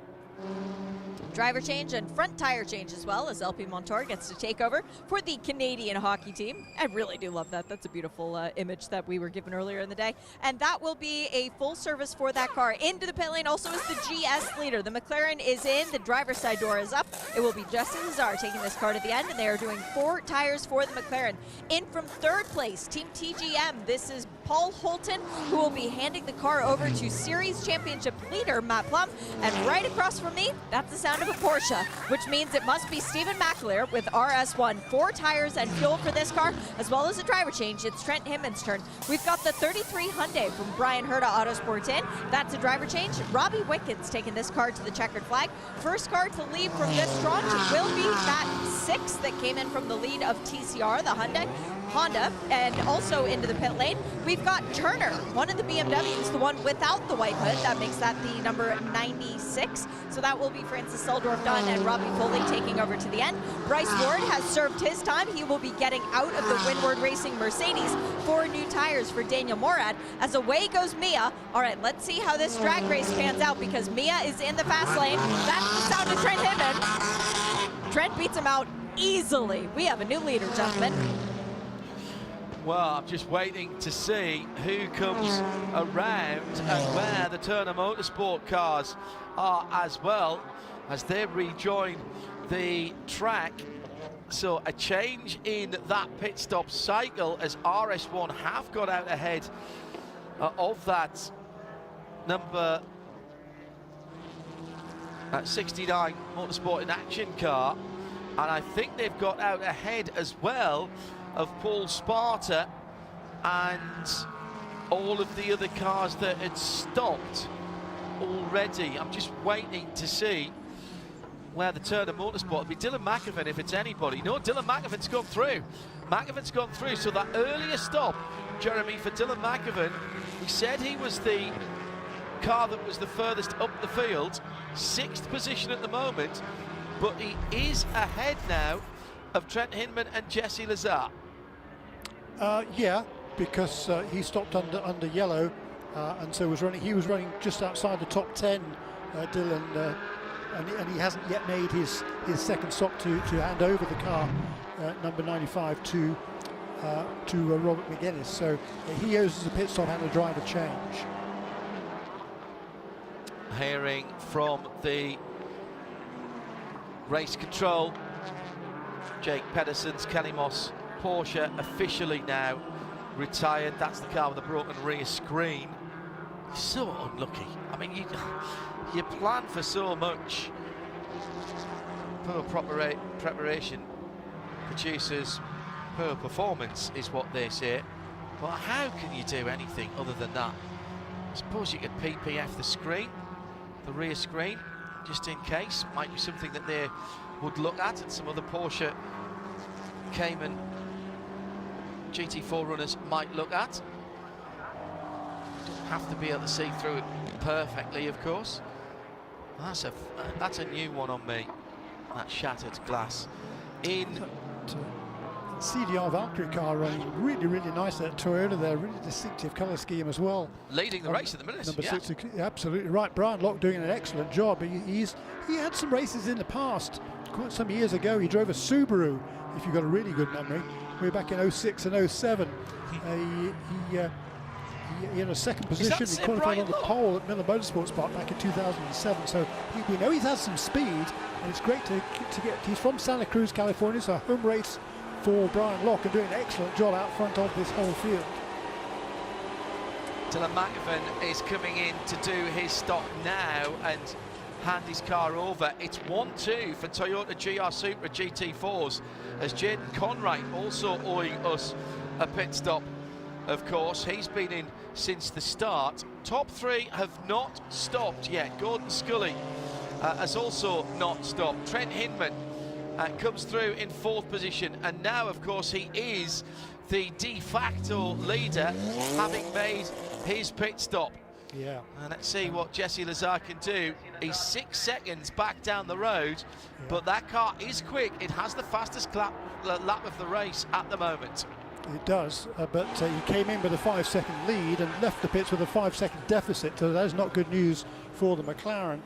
The number 28 car, once again, great pit stops there by that RS1 team, former series champion as well, of course. And here comes the 2nd place car now onto pit lane. It's the car that started at the back of the field, another local driver, Jaden Conwright, in that number 50 car. Just his 2nd start in the Michelin Pilot Challenge, but qualified super fast. Unfortunately, got put to the back, but a great drive through the field by young Jaden Conwright. And he is vacating that Hattori Motorsports Toyota GR Supra. Well, we know Hattori, they know how to go racing. They've had success in the past. It was it Canadian Tire Motorsport Park that they had their best result with Parker Thompson, the Canadian driver. Had to do that off the top of my head there, so apologies if I got that wrong. No, Billy Johnson. Yeah, fairly stout driver lineup, my friends. That's a nice stop as well. So Brian Locke for CDR in the Toyota still leads. Trent Hinman will cycle through to the lead. He's got about a minute on Trent. Jesse Lazar is about 6.5 further back. It is Jack Hawksworth, of course, who's taken over the Toyota. As Brian Locke heads to the pit lane, Shay Adam will give us the story on this BDO pit lane report of the CDR Valkyrie. See, he comes in the pit lane. Actually, we'll wait for that for a moment, as the 2 Aston Martins, who seem to have been in lockstep for quite some time. And this is for 5th position with Alexandra Primat, who's taken over the Van der Steur Racing Aston, and Matt Plum, who's taken over the Team TGM number 46. Also, Robin Liddell into the pit lane. This will be his final stop. Looked like they gave him at least right side tyres. I'm trying to look at the left. No, it was right sides only, and that was a smart move. He didn't need a full tank of fuel. Let's go to Shea Adam. Drive of the first half of the race has to go to Jaden Conwright. Started at the back, fought his way to second, albeit on the pit stop cycle, but was well inside the top 10. I think he was up to 6th at one stage. Let's take a BDO pit lane report. He's definitely the undeniable drive of the race from the first half of that. Jaden, that was a lot of fun for you, getting out there to pass people again, but what are the odds that you think Jack can actually take this to the front of the field? Honestly, I think our odds are pretty good. My pace was good, but honestly, I was just kind of taking off Jack's lead this weekend as I was coming to grass with the GR Supra and working with the guys at Hattori Racing. So honestly, I knew our pace was good from qualifying, but I couldn't have predicted that we would have that much race pace. I thought we'd be a bit quicker, but it was kind of just run our race, be smart, and then kind of let the race come to us. So I have full faith in Jack. I think we're in a good place. I looked out because like 15 minutes remaining. I had no idea where we were. And no, I think it's pretty good. And I have full faith that Jack could bring it home. How fun is it to get a good race car around this place, your home track? I mean, especially making it my home track, it's always fun to have a fast race car. It's even sweeter when you do it in front of your friends and family back at home. And I mean, this just came up so last minute that I'm super thankful for everybody, Shige, Hattori, everybody on the team for bringing me in for this race and just trusting me to pair up alongside Jack for the weekend. Great job. Thank you. For the side-by-side action, as LP Montour did not see the road jagger car coming up the inside. Oh, he'd already been off actually at Rainy Curve and then recovered. Didn't quite recover his composure. Cold rear Michelin tyres there at turn 9 Rainy Curve. Kept his foot in and the front wheel spinning on the erstwhile leading DCR car, of course. Montreal Motorsport Honda Civic FL5. Then got mugged by a couple of cars and then down at the final corner. Did not see John Morley on the inside, and a bit of side-by-side contact there. I think both of them are okay. Just mention about that Hattori Motorsports Supra. Jaden Conwright gave it over to Jack Hawksworth. So started at the back of the field, and Jack Hawksworth is now third, albeit 25 seconds away. So that differential between first and third, or at least first and the 50 car, Jeremy, hasn't changed that much. What's happened is that 20 odd cars have disappeared between them, which is quite extraordinary actually. Yeah, it is really amazing, isn't it? And it's fascinating how that pit stop sequence panned out. Since then, by the way, we've had a bunch of new fastest overall laps and therefore new lap records. First of all, it was car number 69 for Jesse Lazar, who turned the 28.91. Then Daniel Morad turned the 28.85. That was a couple of laps ago. And then last time around, Daniel Morad set a new lap record again, a 128.845 for car number 57. He's now running in the 8th position and trying to track down that battle between Riley Dickinson in car number 91 and Robert McGuinness in car number 95. And should mention as well that Tim Lewis in the KMW Motorsports Alpha has reset the TCR lap, fastest lap with a 130.4. Robin Liddell with a drive-through, working on the car outside the pit box on the lat stop. Oh my goodness, that will... They're pretty much out of contention. They're a long way back in the case now. Yeah, and the 96 getting exactly the same penalty as well for Turner Motorsport. Robbie Foley 50 seconds away from the lead, but that's going to drop them well back, and that will cost them the lead lap. So 47 minutes left, and Jack Hawksworth has just put in a 129.4. as he charges towards the front of the field. He's got to keep his foot down, Jeremy, because he's got two hungry Aston Martin drivers behind him. Alexander Premat for Vanderster and Matt Plum for Team TGM. Absolutely, and Matt Plum leads the championship, of course, coming into this weekend with a third and a fourth for the first 2 races of the season. That TGM car number 46. Matt Plum is already the most successful driver in this championship. He's got, this is his 150th start, by the way, for Matt Plum in this championship, dating back to his debut in 2005. He's got 23 wins, 50 podium finishes, and he's looking to get another championship under his belt. He won the championship back in 2013, and he wants another one. Oh no, here's the pole sitting car number 6 in TCR into the pits, smoking heavily. And I think they've lost a wheel or a tyre somewhere. Certainly that didn't look to be sitting correctly. It was going into turn 4. Or is that another suspension problem? Because it is sitting down, or was before they put it up on the jacks, and they're struggling to get the left front wheel off. Oh yeah, tyre is absolutely shredded there.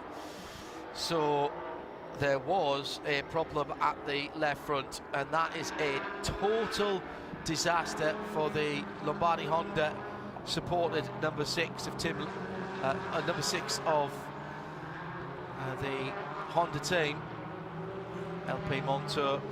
They'd had that was the side they had contact with down in turn 11 with John Morley, of course, wasn't it? And LP had been off the track just before that, so might have flat spotted that tyre before then. And they may have something more sinister going on as well, because there's quite a lot of dirt on the back shares, just telling me that maybe they've got an oiling. And also going off at turn number 10 and heading into the pit lane. Here's the 77. Bryson Morris hits the pit lane, and that car is smoking from the underside at the back. I think that's again a front left problem. Yeah, he's had major contact with the bright orange Audi. That was the Goo Racing car, wasn't it? So the 55 car involved in that as well. We've had a sensible run, and then all of a sudden we've had a daft couple of minutes, Jeremy. It's like letting Riley out when he wants to go for a run. Yeah, bizarre, isn't it? And so he's a long way on the gravel there with that after that contact. And yeah, 2 cars don't go into the same space, do they? And yeah, it's going to cost them both quite a bit of ground. Just look at the lead now. Trent Hinman, the gap from first to second had come down quite appreciably, but on this last lap around, I'm not sure what happened to Jesse Lazare, because all of a sudden the gap has gone out again. It was 4.5 seconds, it came down to under 3, which remained constant for a couple of laps, but the scoring now shows 5 seconds between that pair, so not quite sure what happened there to Jesse Lazare in second place. He's well clear of Jack Hawksworth in third, and he is fending off that pair of Aston Martins of Alex Premat and Matt Plum. And they're working their way through traffic. Yeah, that's was that cause or effect, that left front tyre missing from the 77 Hyundai. Very well, if it's going to happen, the best place to happen is coming through 10, because you can pull straight into the pit lane.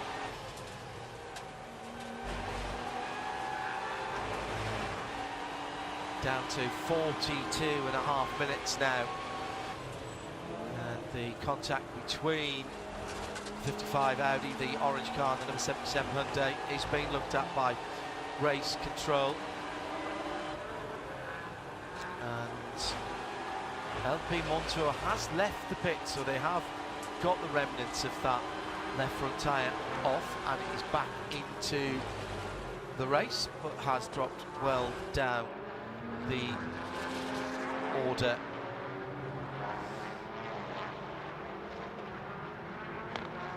Leading then Trent Hinman 5 seconds, as Jeremy said. Jack Hawksworth is just clawing a bit of time back. He's now only 18 seconds behind second, still sitting around about 23 seconds behind the top step of the podium as it stands now. But that red, white and blue Toyota has certainly had pace today. The other car, the number 66, ran right at the front of the field as well for a little while. The other Toyota has dropped down just a wee bit now. Amir Halim behind the wheel of the CDR Valkyrie Toyota, and he's got Will Lambros of Skip Barber from Racing's Aston in behind him.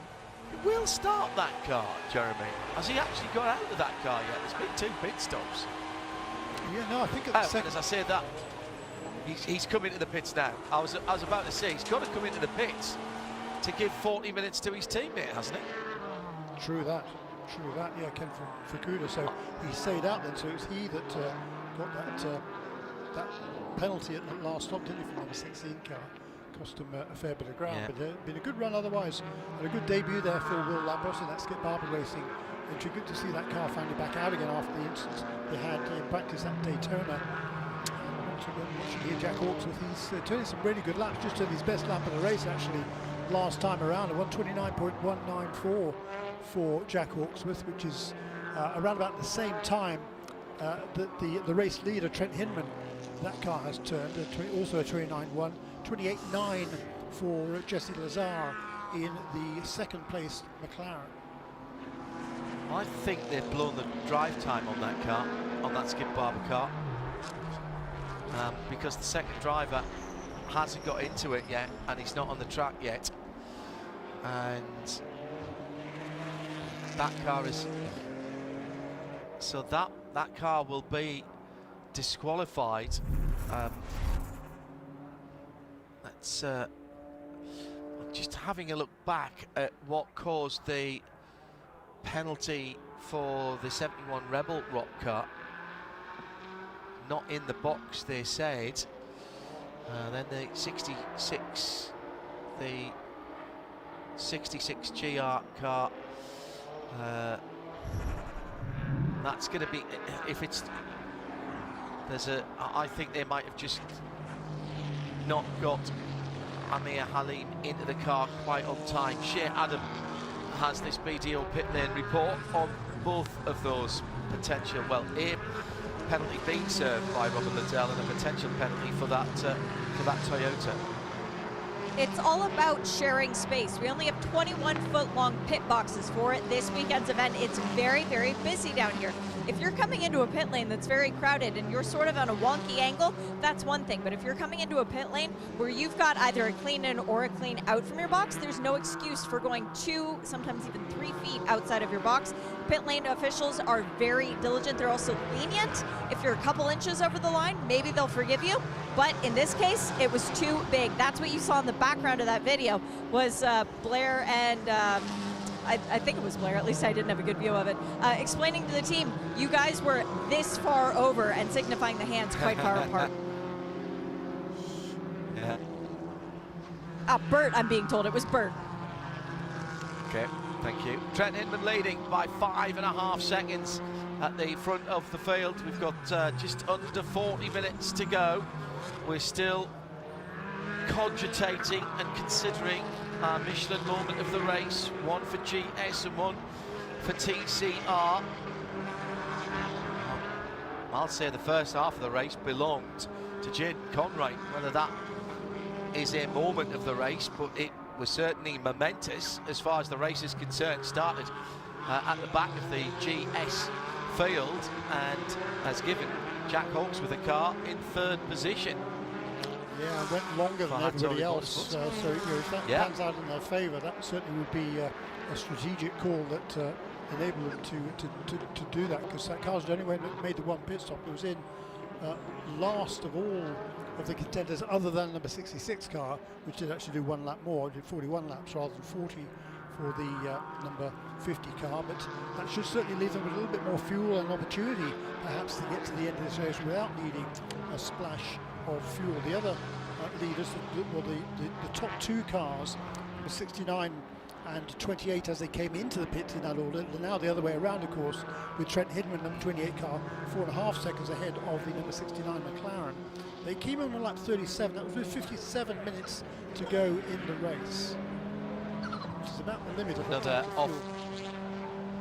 another off-track moment.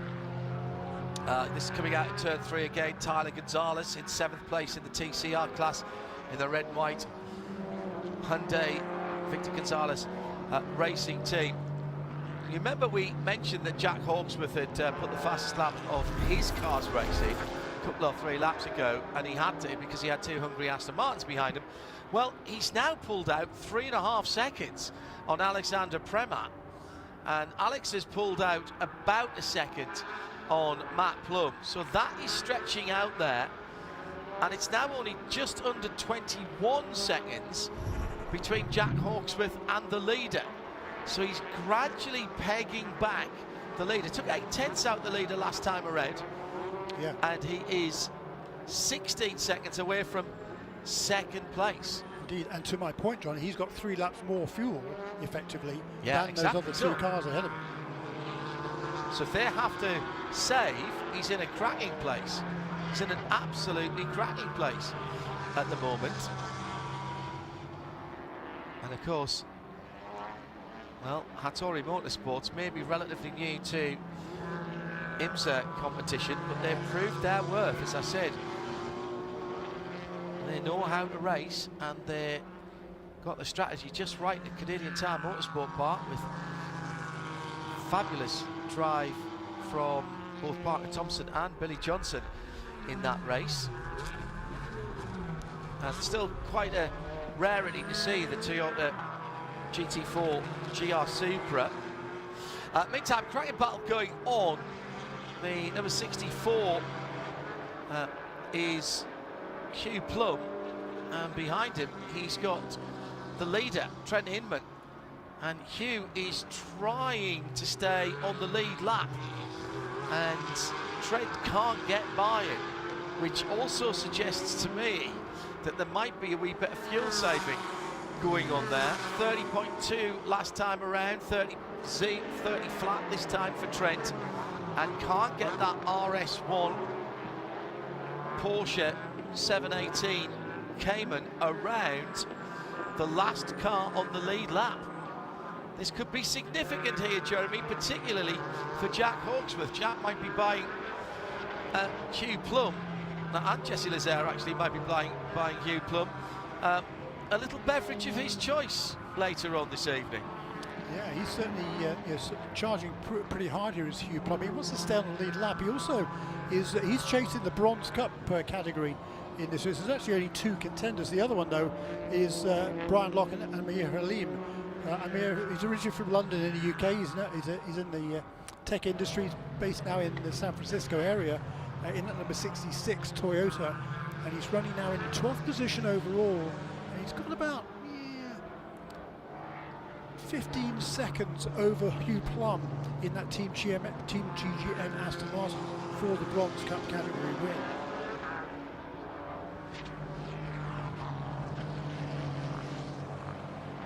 And again, that is all about the driver categories that Jeremy's talking about there. You are graded bronze, silver, gold or platinum, depending on your age, your driving experience, when you started driving, the results that you've had, and whether you've been a factory driver. And that all goes into the algorithm, and at the other end is spat out your driver rating. Hinman now just 2. Sorry, Jeremy, go ahead. Yeah, excuse me. Amir Halimi, he's got Robbie Foley, Michael Cooper, and Greg Learfouge in a train behind him now. That Toyota running in the 12th position. That's car number 66, but that train of cars behind him, and they're all veteran drivers there. Robbie Foley, last year's champion, of course. Michael Cooper had a lot of success in all sorts of different cars. Gregory Learfouge making his debut in the Ford Mustang for Stephen Cameron Racing, that comes in 43, running in 15th position. Been a good run for that team.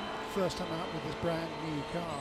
They made the decision just a day after Sebring ordered a new car. It was delivered about a week ago, or maybe a couple of weeks ago now. They had a quick shakedown test where the team is based at Sonoma Raceway, just north of San Francisco, and come here for the first race weekend. So their goal, number 43 car, was just finish this weekend, gain experience with the car. Stephen Cameron Racing, they got a big, long history with Ford back in the old DP days in Grandad, quite a few years ago. So delighted to be back under the Ford fold and working again now with Multimatic. Just want to welcome back Robert Wickens to racing after that nasty accident, very nasty accident he had at the Nürburgring on the test weekend. He's 2.8 seconds away from the leader in the TCR class, Mason Filippi, and just been, last time around he lost a 10th, but just been chipping away there, a 10th here, a couple of 10ths there, half a second there. So that gap at the front of the TCR field between the 98 and 33 Hyundais needs to be watched. We'll do that while Shea Adam gives us this BDO pit lane report. Chris Miller, twice a winner already this year through 2 races. Does Mikey Taylor have a car beneath him that's capable of doing it? Because it looked like a little bit of a handful for you in the beginning. Yeah, I struggled, not my best stint, made a mistake behind a GS car and left him in a little bit of a hole. I don't think we have the fastest car, but I think we have really good DAG. So let's see where the race continues to go. I think our lap times are going to stabilize a little bit, and we'll see what Mikey has. But it's a long championship. If we keep it on the podium and keep the points lead that we have a little bit, that's kind of all we're hoping for. Thinking like a champion already. Good luck, Chris. Thanks, appreciate it. The chase for first and second continues. Jesse Lazare now, Jeremy, only a second behind Trent Hinman. Yeah, and the reason for that primarily is because Trent Hinman cannot find a way past number 64 car of Matt Plum, who also, or Hugh Plum, excuse me, who was also involved in the battle there with the number 2 car, which is driven now by Matt Pombo. Hugely experienced in this championship, but not in GS cars, mainly in TCRs with Honda over the last several years, and Minis before that, amongst many other cars during its career, sure, but that held up the race leader a lot, and all of a sudden now the gap from first to second is down to less than second. Here they are heading into turn 5. They've both managed to get past Hugh Plum, but it's game on again now in that battle for the lead. And that's also helped Jack Hawksworth. He's still 20 seconds back, and he's got traffic this time around. The other driver on a bit of a tear at the moment is Daniel Morad, who's only a second and a half behind Matt Plum. That's the battle for 5th and 6th. Those top 6, 24 seconds between a Porsche, a McLaren, a Toyota GR Supra, 2 Aston Martins, and a AMG GT4 Mercedes. So we've got a bit of variety there. And the battle is on between 2 very different looking cars. They're rather more upright. Big slide out of the final corner for the leader. Hinman struggling on rear grip here, apart from anything else, and it's side by side across the line. He lost momentum coming out the final corner, and that was a relatively easy pass for Jesse Lazare.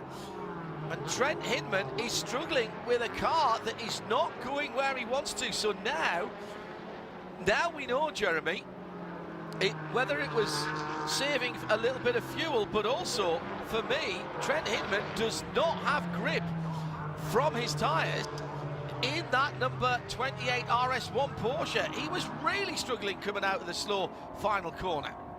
He was, wasn't he? And I wonder where they are in terms of their fuel. I'd love to hear that from the pit lane if Shea can find out. Because the McLaren certainly is pushing on hard right now. Either they know they can get to the end, or they're just going as fast as they can, and we'll have to make up the time, because the last time around was 129.4 for Jesse Lazare, which is within a half a second of his fastest lap of the race. His fastest lap of the race, because he set that best up on that 41, which was just a couple of 3 laps after getting aboard that Mia McLaren. Fascinating. Also in TCR, Mason Filippi still leads in car number 98, but he's only about a second and a half ahead of Robbie Wickens, who is now has been caught by Mikey Taylor in that number 17 car. We heard a little while ago from Chris Miller, who had a couple of grassy or dirty excursions earlier in the race. But Mikey Taylor is flying along now and looking still to maintain his 100% record on the season. So just going back, yes, I said watch Robert Wiggins. He's a man with a mission at the moment. Now, thank you very much indeed to Lee Triggers for working the numbers for me on the number 16 GS car that we were talking about maybe having blown the drive time number. The Skip Barber Racing Aston Martin. Now they've dropped a long way down. Ken Faguda behind the wheel now, but they left the pits with 39 minutes and 44 seconds remaining. Now that, of course, is if the race ends at 2 hours. So they need to go 16 seconds after 2 hours to make it work. Now that is just saw a replay there. The race time. Yeah, go ahead, Jeremy. Excuse me, John. Yeah, we saw a replay there of Daniel Murray slinging it down the inside of Alex Prema at turn 1. He'd caught up with Prema, but he's been behind him for quite a long time. Wants to find a way past. Also, of course, Matt Plum was involved in that battle as well. But Morad just left his braking, well, optimistically late. But he has now managed to get past, and he's up it now, I think, into 4th position in Windward Racing car number 57. Yeah, excellent stuff from Daniel Morad again. Now the checkered flag ends the race, and that's the end of the race time. But of course, your race time doesn't end until you've crossed the line. And if your lap's down, of course, you're not going to get an extra lap. But it will be taken, I presume. Shay's telling me that everybody's race time ends at the checkered flag for the leader. Well, then the leader's got to go over 2 hours for them to make it work. And depending on when the white flag is thrown, that is normally the case, in fairness. I've got a Porsche off the track and back on again at turn 5. That there will be, see if I can work out who that was struggling away.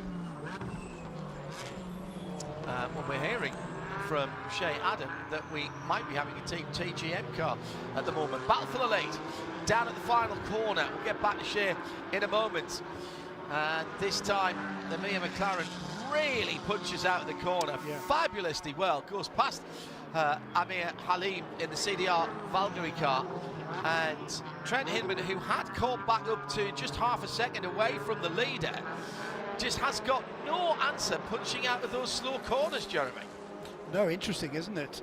We saw Amir Halim, who's just got a lap down, and he was being closed upon by Hugh Plum there, but Hugh Plum has just brought number 64 car, excuse me, into the pit lane.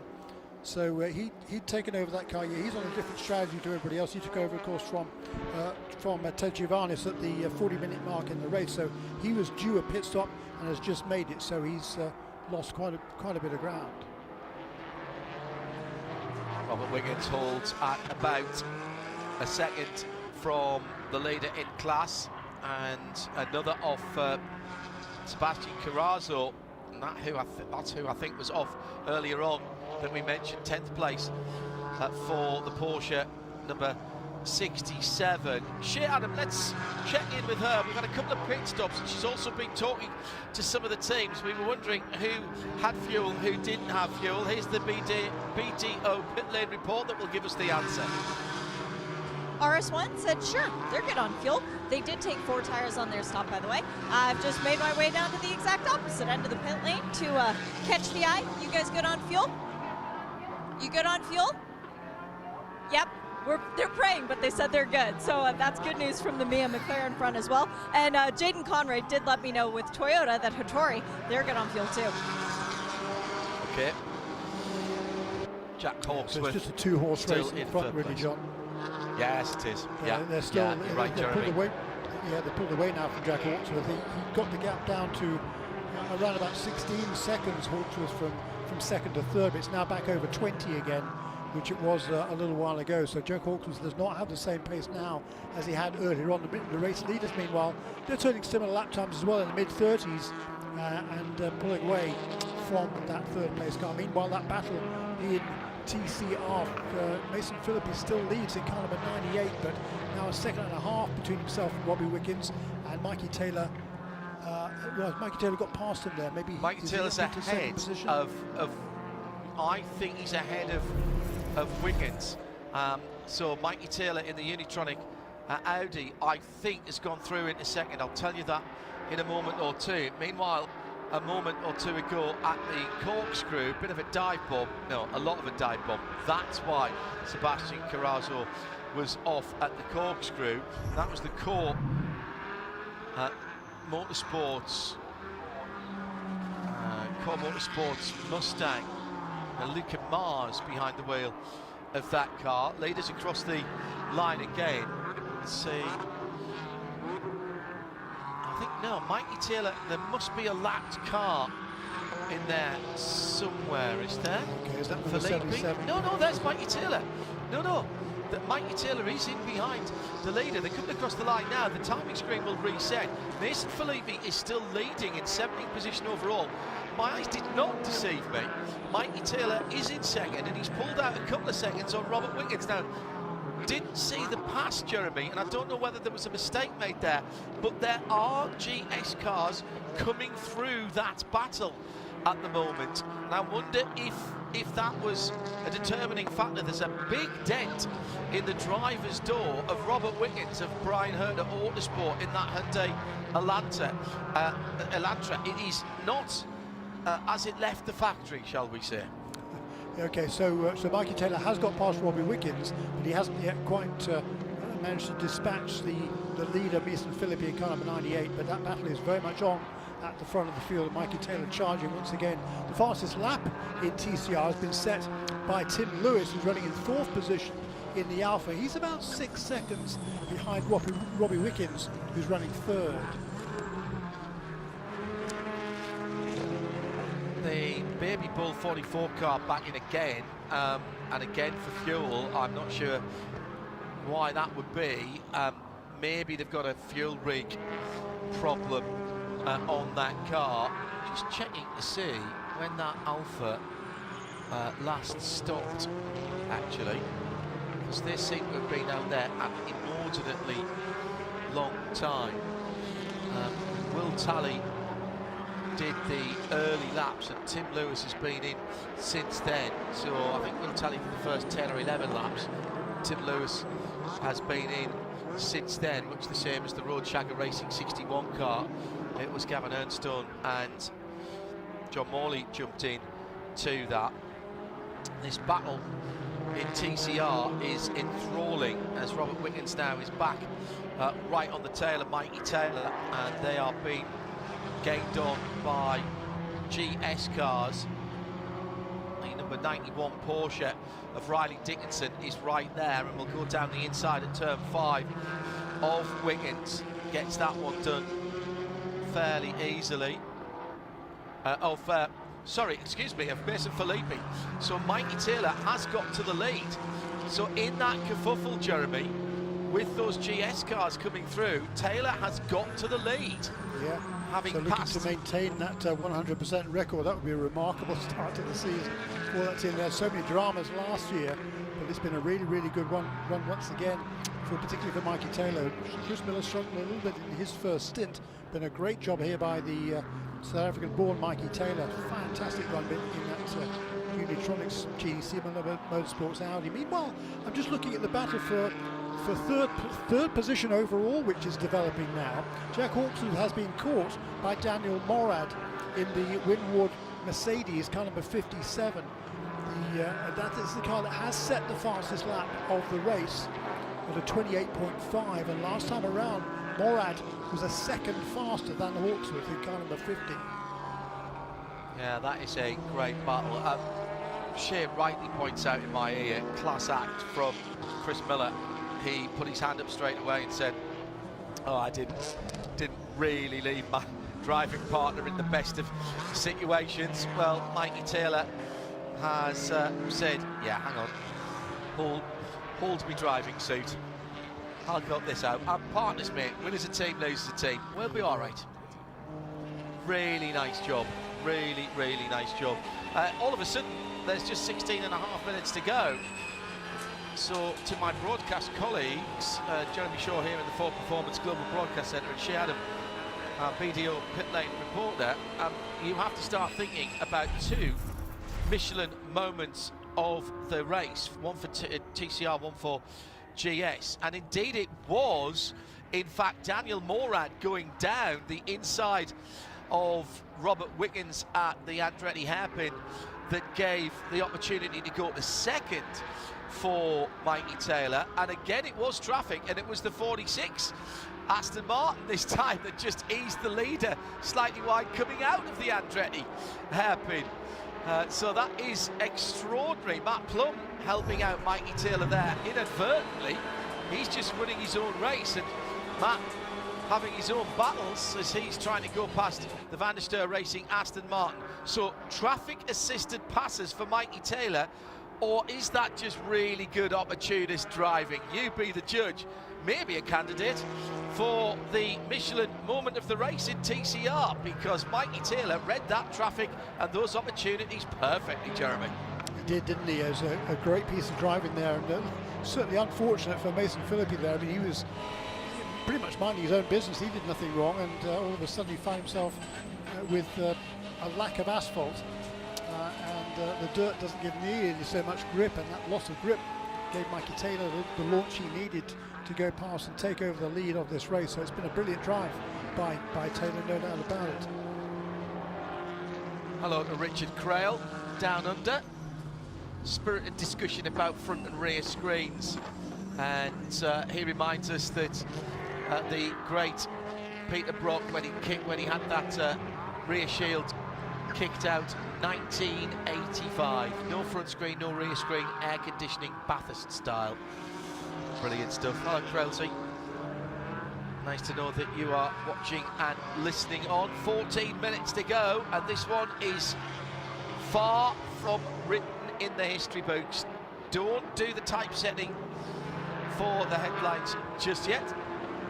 Shea Adam, at this stage of the race, your nomination for Michelin moment of the race for TCR. My nomination goes to something that happened in the first part of the race. It actually started in qualifying. Brian Ortiz drove the wheels off of his Hyundai today. I gotta give it to him. Okay, what about GS? GS, I don't know if we've seen yet. I'm still waiting for this one to finish. Ah, okay. Come to Jeremy in a moment. I'll give him a little while just to have a think about that. Mikey Taylor's drive's been absolutely stunning in TCR. And those 2 passes on the Hyundais in traffic, I'm leaning towards that in TCR.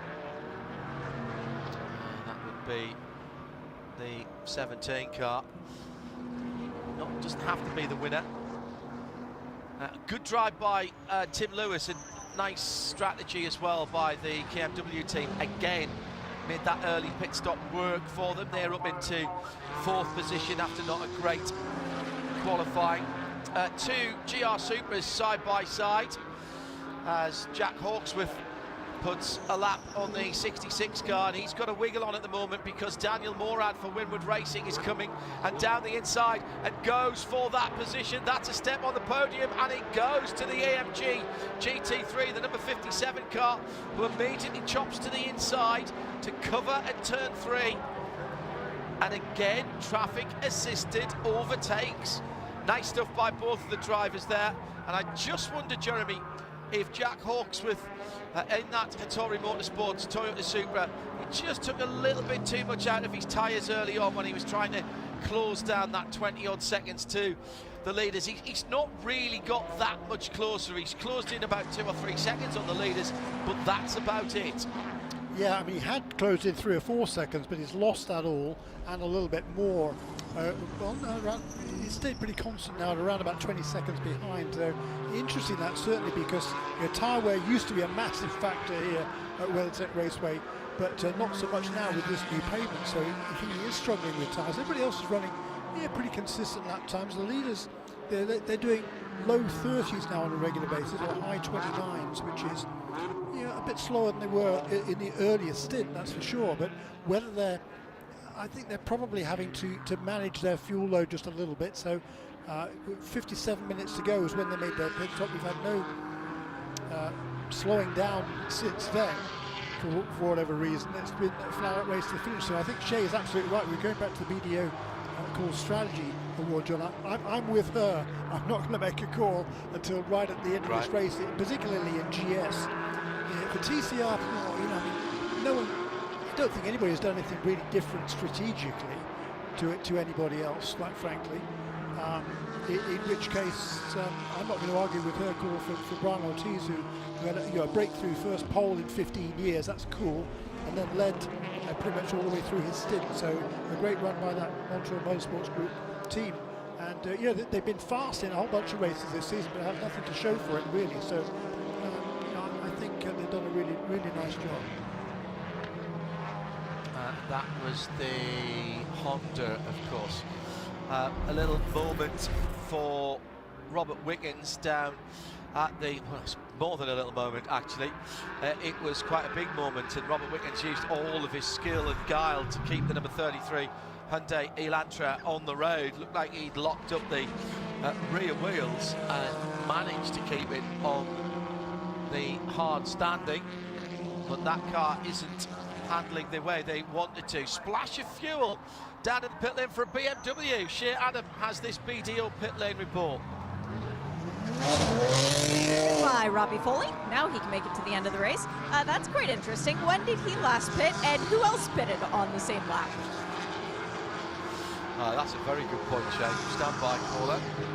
He pitted at lap 44, so a lot later than everybody else. So that's got to be a problem for the number 96 car.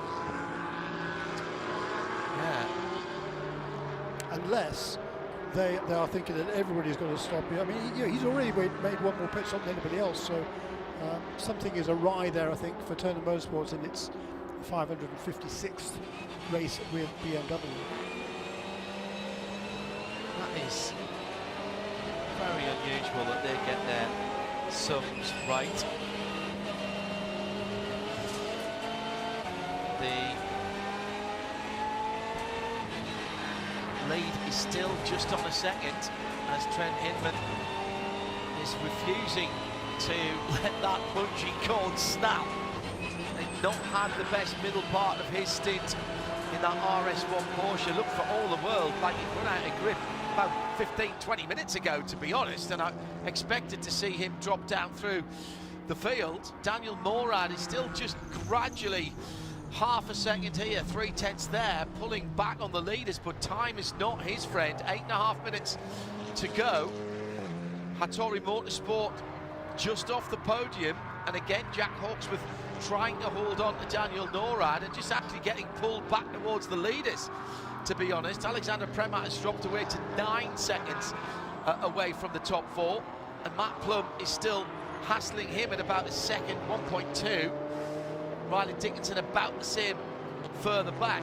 So that's McLaren, Porsche, Mercedes-AMG, Toyota, Aston, Riley in the Porsche, then the 2 BMWs, one of Turner Motorsport, that's Robert McGuinness in the 95 car, the 92 of Kenton Cook for Random Vandals, and Aaron Telich for Archangel Motorsports. I haven't called their name too much in this race. The number 88 car sitting in 10th position. In TCR, Mikey Taylor has established a 4.3 second lead from Mason Filippi in second, and Tim Lewis up to 3rd in that KMW Motorsports Alfa Romeo. They're back on the podium, and that is working really, really well. Very impressive for that team and for Tim Lewis. Again, they made an early pit stop. They've made that one work, and have gradually, stealthily just worked their way back through the field onto the podium. You see, yeah, now do I have to think of them for my Michelin moment of the race in terms of what they've done? I'm still looking at those overtakes if I'm honest, from Mikey Taylor. And the number 50 has got to be in with a shout, surely, for GS. For that immaculate and momentous first stint by Jaden Conwright. There will have been many moments of the race for Jaden now. Really sounded like he'd enjoyed that first part of the race. The question now is, at the front of the race, what's Trent Hinman got left in the last 6 minutes? As that lead just begins to stretch out again, Jeremy, to over a second. 1.3 now for Jesse Lazay. Back down in the 1 minute 29s. So is Daniel Morad, so is Jack Hawksworth, so is Matt Plum, a little bit further back down the field, and so is Riley Dickinson. There's people here who've still got some performance to give. Absolutely right, and Riley Dickinson, he's just well, no, actually Matt Plum was a little bit quicker than him, and Matt Plum, his last lap was only a gnat's whisker away from that car's fastest lap of the race, so he's charging hard now in number 46. Guys caught right back up again with Alex Prema, so there's two Aston Martins going at it for 5th and 6th places. Riley Dickinson, the winner, of course, at Daytona, and towards the end of that race we weren't calling his name because he was outside the top 10, but he managed to stretch his fuel load to the finish of the race, whereas the others didn't. Are we going to have the same situation now with what, just about 5 minutes remaining in this race?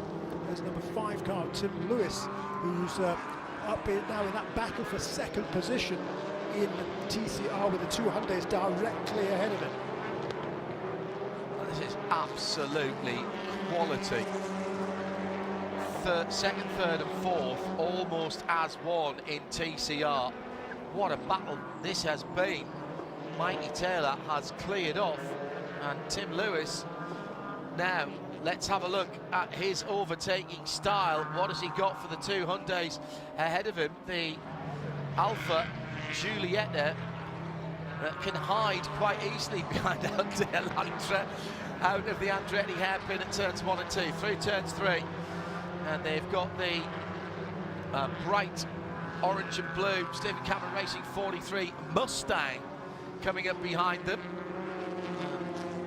They've had an interesting race themselves, and that is the battle ahead of them. Tim Lewis then looking at the back of Robert Wickens up towards the top of the hill, and Tim Lewis basically saying to that Mustang behind, do not come through here, thank you very much, I'm in the battle.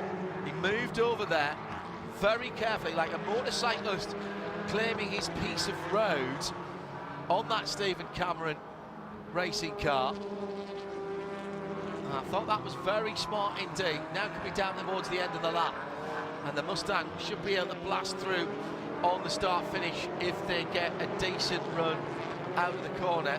It's Gregory Leofouge behind the wheel, down in 19th position in GS, as I said, not their day. Now, is there an opportunity here for Tim Lewis to follow that Mustang? It's not quite close enough, maybe, to the Hyundai of Wickens force wide. Here comes Lewis down the inside, trying to use the traffic. Can't get the nose of the black and gold car down the inside and claim that spot on the podium. There's a potential second place here for that Alfa. First is gone in TCR, and that's gone courtesy of Mikey Taylor hitting the afterburners and disappearing up the road. Around about 6 seconds. Through to turn 5. This is the closest battle at the moment, although Matt Plum is right with Alex Prema for 5th and 6th as well. And hearing it will be a white flag next time around for Jesse Lazare, so just over 2 and a bit miles for Lazare to go. He's just heading up to turn 5 now, behind this battle. And Tim Lewis wants this battle to continue. He wants another 2 laps. Second, third and fourth almost on the same piece of tarmac as they head down to the final corner. And they will have 2 to go as they cross the line, so long as they're not lapped by the leader, Jesse Lazar. Yeah, Here they're comes one lap Lewis. down. I don't think they're going to get lapped again. Well, they're not in danger of being lapped again. John, they're 1 lap overall back to the lead, about a lap and a half behind them, I think. But this is going to be a battle to the end here. So they're going to have 2 more laps, aren't they? You're absolutely right. Yes, exactly. Lazar's only just coming to the final corner now, so he'll be getting the white flag as they come round this time. So here comes Lazar to the white flag. Meantime, there's all kinds of battles on the circuit, and the Alpha is as close as it has been. It might have to be a late lunge. We'll have another couple of miles after this lap, right in the wheel tracks of Wiggins. Are we going to see a Michelin moment of the race type pass here to get onto the podium from the Alfa Romeo and the KWM Motorsport machine? 1 more lap after this one for these cars. Tim Lewis plotting and scheming, and 99, Tyler Gonzalez moving very slowly on the start-finish line, and that car looks dead stick to me. He's pulling it off to driver's left. Meantime, Jesse Lazar climbs the hill to the corkscrew for the final time. Motorsport in action. Back-to-back pole positions for both of their drivers in the last 2 races, and this one has been converted for the McLaren team. The Mia McLaren, Jesse Lazar backing up his teammate with a tremendous run. Now, have they got enough fuel? A lot of people scratching their heads. Michael De Quesada did a great job. And here comes Trent Hinman. He's gaining on him. He's getting bigger in the mirrors, but it will be the blue and white McLaren that wins it for Mia. Motorsport in action win by half a second at the line. Trent Hinman, who looked out of it earlier on, some 30-40 minutes ago, with lack of rear grip on that car. Daniel Morad will fight his way through after a good first stint from Bryce Ward, and he will make up the podium ahead of Jack Hawksworth, 3 seconds further back for Hattori Motorsport. McLaren, Porsche, Mercedes, Toyota and Aston Martin of Alex Premat, who just holds on by 1/10 of a second. Meantime, still waiting for the podium spots here, and John Morley's right in that as well. 2nd, 3rd, 4th and 5th in TCR right together. John Morley in the Audi right with Tim Lewis now, as the leader Mikey Taylor is held up in traffic coming to the final corner. He should be safe, but he hasn't got the cleanest run out of the final corner. But it looks like Unitronic JDC have come through and win TCR from Mason Filippi. Brian Hurd Autosport 98-33 are on the podium. Tim Lewis holds on to 4th from John Morley, and then it's Montreal Motorsport Group, the number 6 car, which will win our Michelin moment of the race for TCR, and we'll get you the GS Michelin moment of the race in a moment after Shea Adams talk to some winners. You must be used to this by now, Chris Miller. 3 races and 3 wins. It didn't look like it was necessarily going to happen, but you called it. You guys had more grip when it counted. How good does it feel to be a race winner at WeatherTech Raceway Laguna Seca? Feels great. We've struggled here in years past, and I didn't have my best stint, but the guys pulled it off today. They did a great pit stop, got us back near the front, and gave us a great car with great tire degradation, and Mikey just closed the deal like he always does. So it's a lot of races left, but we couldn't be happier with the start to the season. Congrats. Thank you. Well, that was pretty impressive. And look at the fastest laps, 1:28.911 for the Motorsport in Action car, 1:28.845 for Winward Racing. Shea Adam has more for the BDO pit lane report. Shea trying to get to the winners. In TCR, Unitronic JDC from the 2 Brian Herter cars, and Tim Lewis for Alfa Romeo with the fastest lap of the race, just after he got into that car. And our Michelin moment of the race for the performance from Brian Ortiz and the rest of the number 6 team early on. They didn't get the result that they were hoping for in that Honda from Montreal Motorsport Group, but they've fought back and we'll give them our Michelin moment of the race. Unofficial results then. Motorsport in action, McLaren in second, RS1 Porsche, Winward Racing in third, Hattori for Toyota and Van der Steur for Aston Martin, made 5 different manufacturers in the top 5. The top 10 made up by TGM, Kelly Moss, Random Vandals, and in 9th place Turner Motorsport, Archangel Motorsport making up the top 10. Our TCR leader wins win for the Audi of Unitronic, JDC in 20th position, ahead of the 98 Elantra and the 33 Elantra, with a brilliant drive from Tim Lewis and from John Morley actually coming through the field. Still waiting for the rest of the Mia crew to have a chat, with problems early on for a number of cars that took them out of contention, including the BGB Motorsports Porsche that had heavy contact with the wall.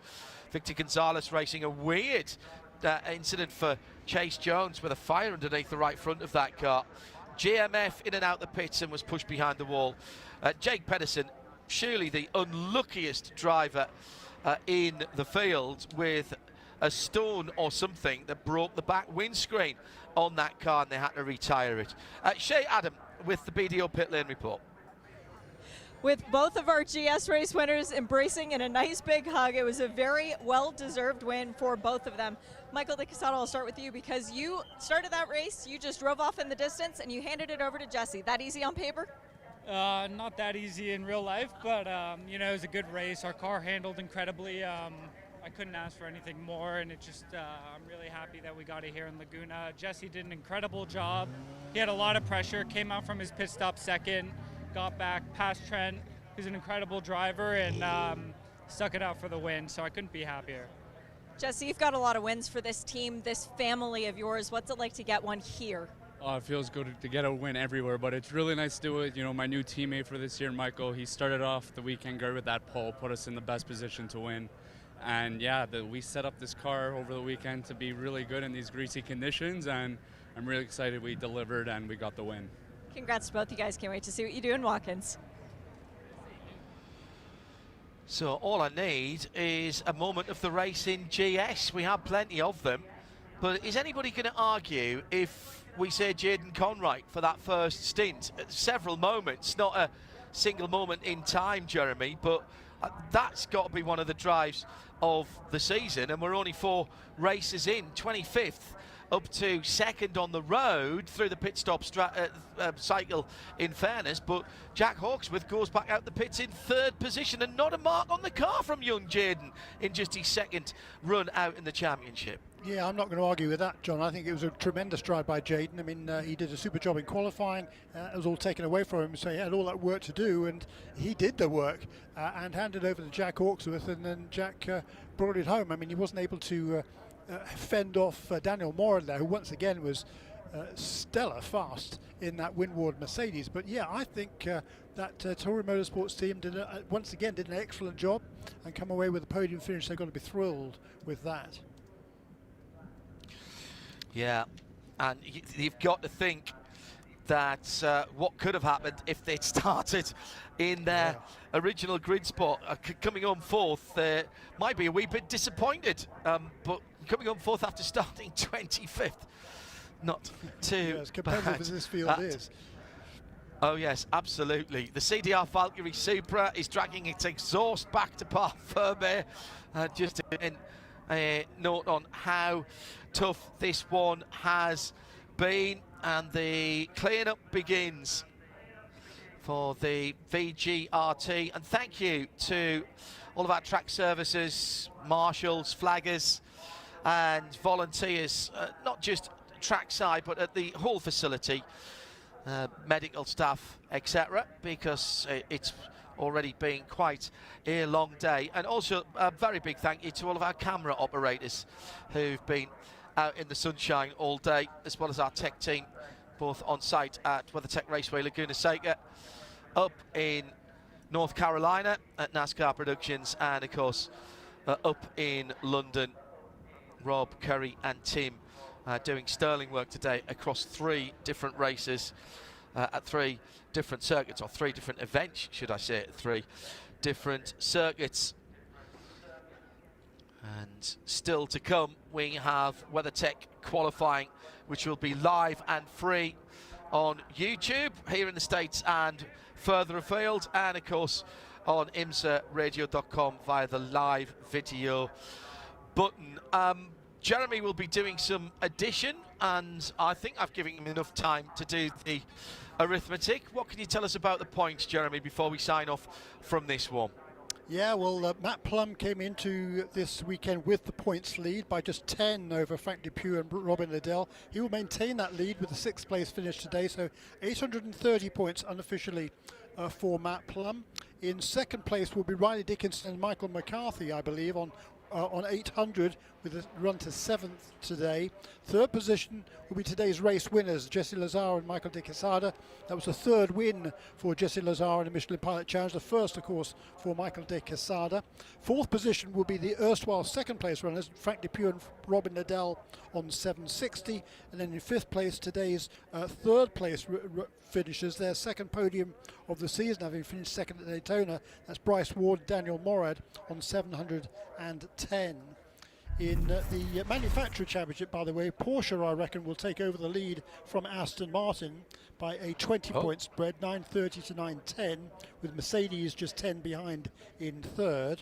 And then in TCR, of course, a perfect start to the season. 3 races, 3 wins for Chris Miller and Mikey Taylor. So they, of course, continue to lead.